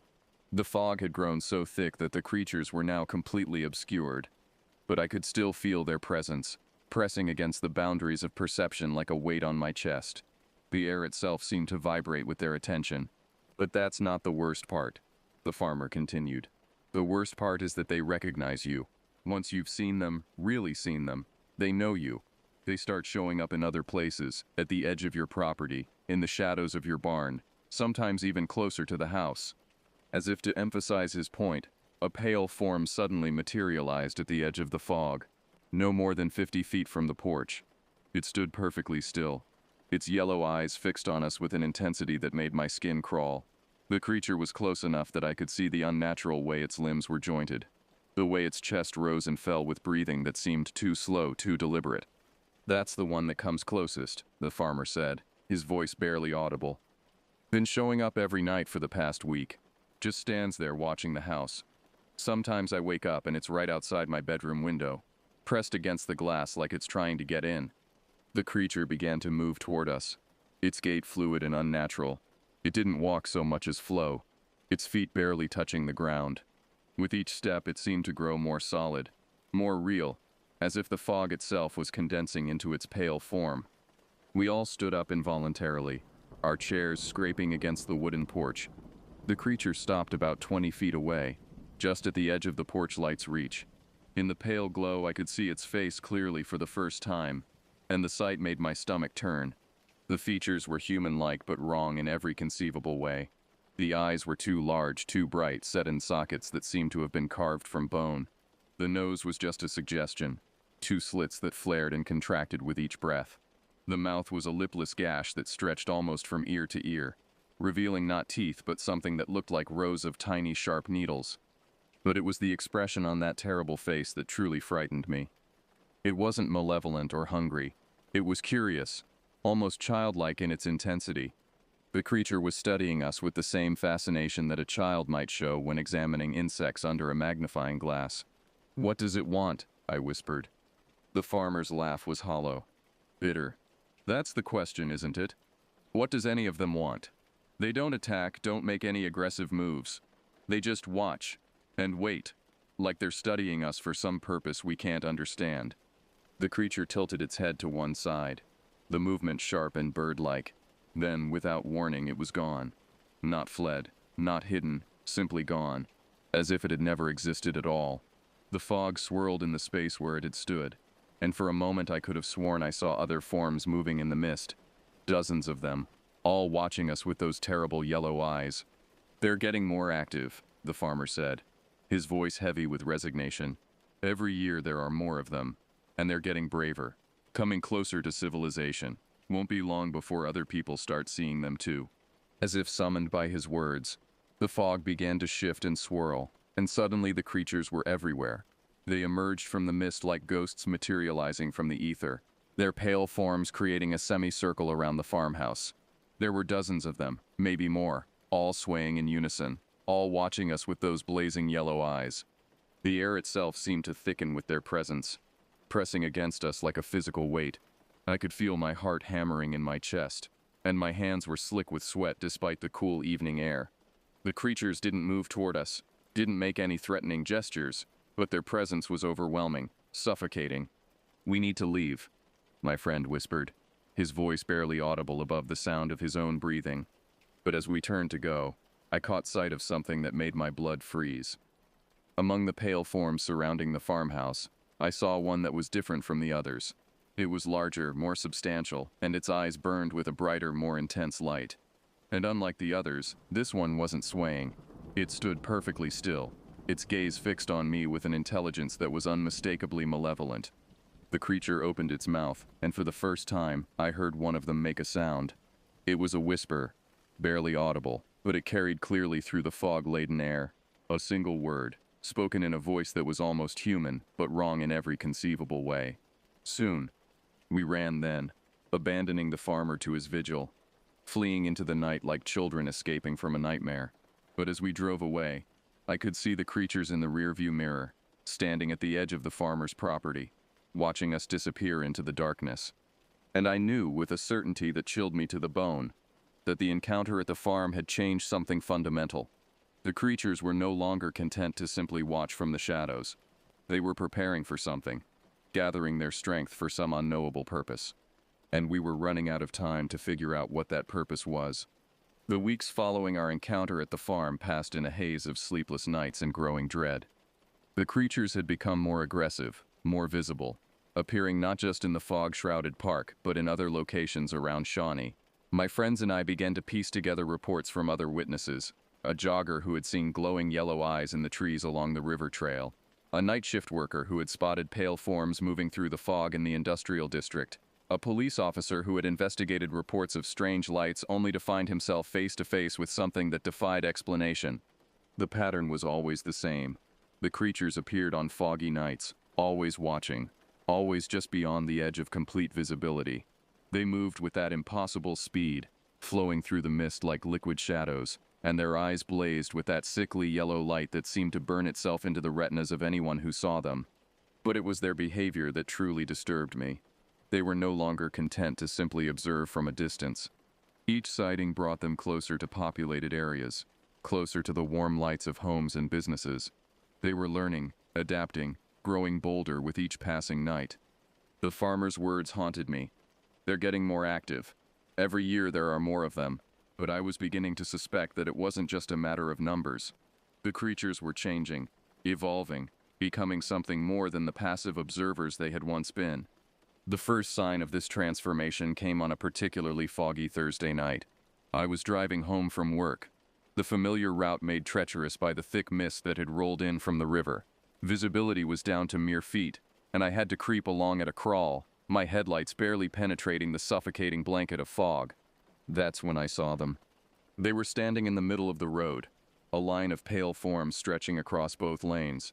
Their eyes blazed like headlights in the darkness, and they stood perfectly still, perfectly silent, as if they were waiting for something. I slammed on the brakes, my heart hammering in my chest. But the creatures didn't move. They simply stood there, watching me with those terrible yellow eyes. For a moment we stared at each other across the fog-shrouded asphalt. Then, as if responding to some invisible signal, they began to move. But instead of flowing away into the mist as they had done before, they moved toward the car, their forms becoming more solid, more substantial with each step. I threw the car into reverse, but it was too late. They were already surrounding the vehicle, pressing against the windows with their pale, translucent faces. Up close, I could see details that made my stomach turn. Their skin was not just pale, it was luminescent, glowing with its own internal light. The veins beneath the surface were clearly visible, pulsing with some dark fluid that might have been blood, or might have been something far worse. Their eyes were the worst part. They were huge, far larger than any human eyes should be, and they seemed to see right through me, cataloging every thought, every fear, every memory. The yellow light that emanated from them was not steady but pulsing, like a heartbeat made of light. One of them pressed its face against the driver's side window, and I could see its mouth clearly for the first time. It was not a mouth at all, but a wound in the pale flesh, black and seemingly bottomless. As I watched in horror, it began to move, the edges rippling like water, and I realized it was trying to speak. No sound came out, but I could read the shape of the words on those terrible lips. "Come with us." I floored the accelerator, and the car shot backward through the fog. The creatures made no attempt to stop me, simply watching as I fled into the night. But as I drove away, I could see them in the rearview mirror, standing motionless in the road, their eyes burning like beacons in the darkness. The next morning, I called my friends and told them what had happened. They listened in stunned silence, and I could hear the fear in their voices when they responded. Similar encounters were becoming more common, they said. The creatures were no longer content to lurk in the shadows. They were making contact, trying to communicate. But what they wanted to communicate was the question that kept us all awake at night. The answer came 2 days later, when the fog rolled in thicker than ever before. It was a Saturday night, and despite our growing fear, we found ourselves drawn once again to the park by the river. We told ourselves we were being foolish, that we should stay away from the places where the creatures gathered. But the truth was that we were addicted to the fear, to the terrible thrill of standing on the edge of something vast and unknowable. The fog was so thick that we could barely see our hands in front of our faces. The familiar landmarks of the park had disappeared entirely, replaced by a white void that seemed to stretch on forever. We moved slowly, carefully, our flashlights creating small pools of light in the endless darkness. That's when we heard them. It started as a whisper, so soft that we almost missed it. But gradually the sound grew louder, more distinct. It was voices, dozens of them, maybe hundreds, all speaking in unison, creating a chorus of sound that seemed to come from the fog itself. We couldn't make out the words at first, but the tone was unmistakable. They were calling to us, summoning us, drawing us deeper into the mist. The voices were hauntingly beautiful, almost musical, and I found myself taking a step forward before I realized what I was doing. "Don't listen to them," my friend whispered, grabbing my arm. "Whatever they're saying, don't listen." But it was too late. The voices had already wormed their way into our minds, and we could feel them tugging at our thoughts, our memories, our very souls. They were speaking in a language that was almost human, but not quite, the words twisting and flowing like liquid music. As we stood there, transfixed by the sound, the fog began to part. A corridor of clear air opened before us, leading deeper into the park, deeper into the darkness. And there, at the far end of the corridor, we could see them. They were gathered in a vast circle, hundreds of them, maybe thousands. Their pale forms seemed to glow in the darkness, and their eyes blazed like stars in a night sky. They stood perfectly still, perfectly silent, but I could feel their attention focused on us like a physical weight. The voices grew louder, more insistent, and I realized they were coming from the creatures themselves. They were singing, their mouths moving in perfect synchronization, creating a harmony that was both beautiful and terrifying. The song seemed to bypass our ears entirely, speaking directly to some primal part of our brains that understood meaning without words. And suddenly, I knew what they were saying. They were telling us their history, their purpose, their plan. They had been here long before humans arrived, dwelling in the spaces between reality and dream, feeding on fear and fascination. They had watched as our ancestors built their settlements along the river, had observed as we grew and multiplied and spread across the land. But something had changed. The barriers between their world and ours had begun to weaken, allowing them to manifest more fully in our reality. They were no longer content to simply observe from the shadows. They wanted to cross over entirely, to walk among us, to claim this world as their own. And we, the witnesses, the ones who had seen them and acknowledged their existence, were to be their ambassadors, their guides into the world of the living. The revelation hit me like a physical blow, and I staggered backward, breaking the spell that had held us transfixed. The corridor of clear air began to collapse, the fog rushing back in to fill the void, but the creatures were already moving, flowing toward us with that impossible speed, their eyes blazing with triumph.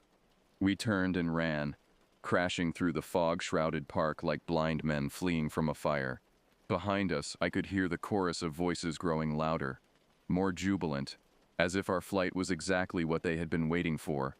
We reached the car and dove inside, our hands shaking as we started the engine. As we pulled away from the park, I caught one last glimpse of the creatures in the rearview mirror. They were standing at the edge of the parking area, no longer swaying, no longer passive.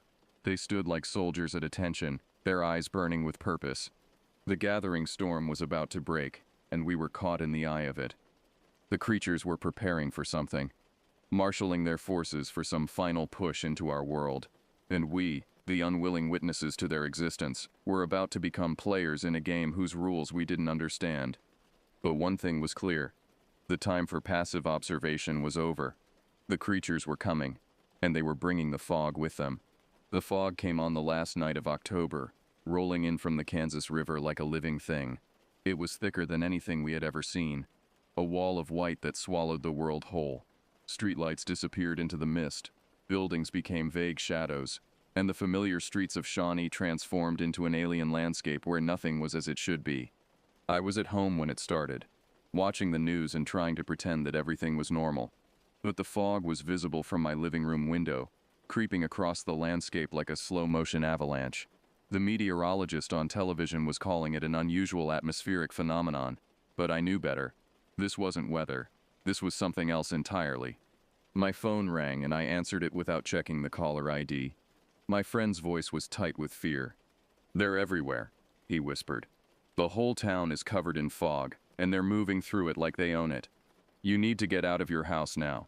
I looked out my window and felt my blood turn to ice. The fog had reached my neighborhood, and I could see shapes moving within it. Pale forms that glided through the mist with predatory grace. Their eyes blazed like yellow stars, and they were heading straight for the houses, straight for the warm lights where people huddled in their living rooms, oblivious to the danger approaching. "Where do we go?" I asked, though I already knew the answer. "The park," he said. "It's where this all started. If we're going to make a stand, it has to be there." I grabbed my keys and headed for the door, but I was already too late. The fog had surrounded my house, and I could see them through the windows, dozens of pale figures standing in my yard, their eyes fixed on the house with that terrible intensity. They didn't move, didn't make any aggressive gestures, but their presence was overwhelming, suffocating. I tried the back door, but they were there too, standing among the trees like sentinels. There was no escape, no way out except through them. Taking a deep breath, I opened the front door and stepped into the fog. The creatures parted before me like water, creating a corridor through their ranks. Up close, I could see that they had changed since our first encounter. They were more solid now, more present, as if the fog itself was giving them substance. Their skin still glowed with that pale luminescence, but it was brighter now, more vibrant. The veins beneath the surface pulsed with dark energy, and their eyes burned with an intensity that made it painful to look at them directly. One of them stepped forward, the large one I had seen at the farmer's house, the one that had spoken to us. It stood directly in front of me, blocking my path, and when it opened its mouth, its voice was clearer than before, almost human. "You understand now," it said, the words forming in the air like smoke. "You see what we are, what we have always been. The barriers are failing, and soon there will be no separation between your world and ours." I wanted to run, to scream, to do anything except stand there and listen to that terrible voice, but I found myself frozen, transfixed by the creature's gaze. Its eyes were not just yellow, they were golden, like molten metal, and they seemed to see right through me to the very core of my being. "Why us?" I managed to whisper. "Why are you telling us this?" The creature's mouth curved in what might have been a smile, revealing rows of needle-sharp teeth. "Because you saw us first. Because you acknowledged our existence. In your world that has power. It creates connections. As it spoke, I became aware of a change in the fog around us. It was moving, swirling, forming patterns that were almost hypnotic. And within those patterns I could see glimpses of something else, another world, another reality, pressing against the boundaries of our own. The crossing has begun, the creature continued. Soon all the barriers will fall, and we will walk freely in your world. But first we need guides, translators, those who can help us navigate the complexities of human existence. We won't help you, I said, though my voice sounded weak and uncertain even to my own ears. The creature's smile widened. You already have. Every time you saw us, every time you acknowledged our presence, you weakened the barriers. Your fear, your fascination, your desperate need to understand, it all feeds the crossing. You have been our unwitting servants from the very beginning.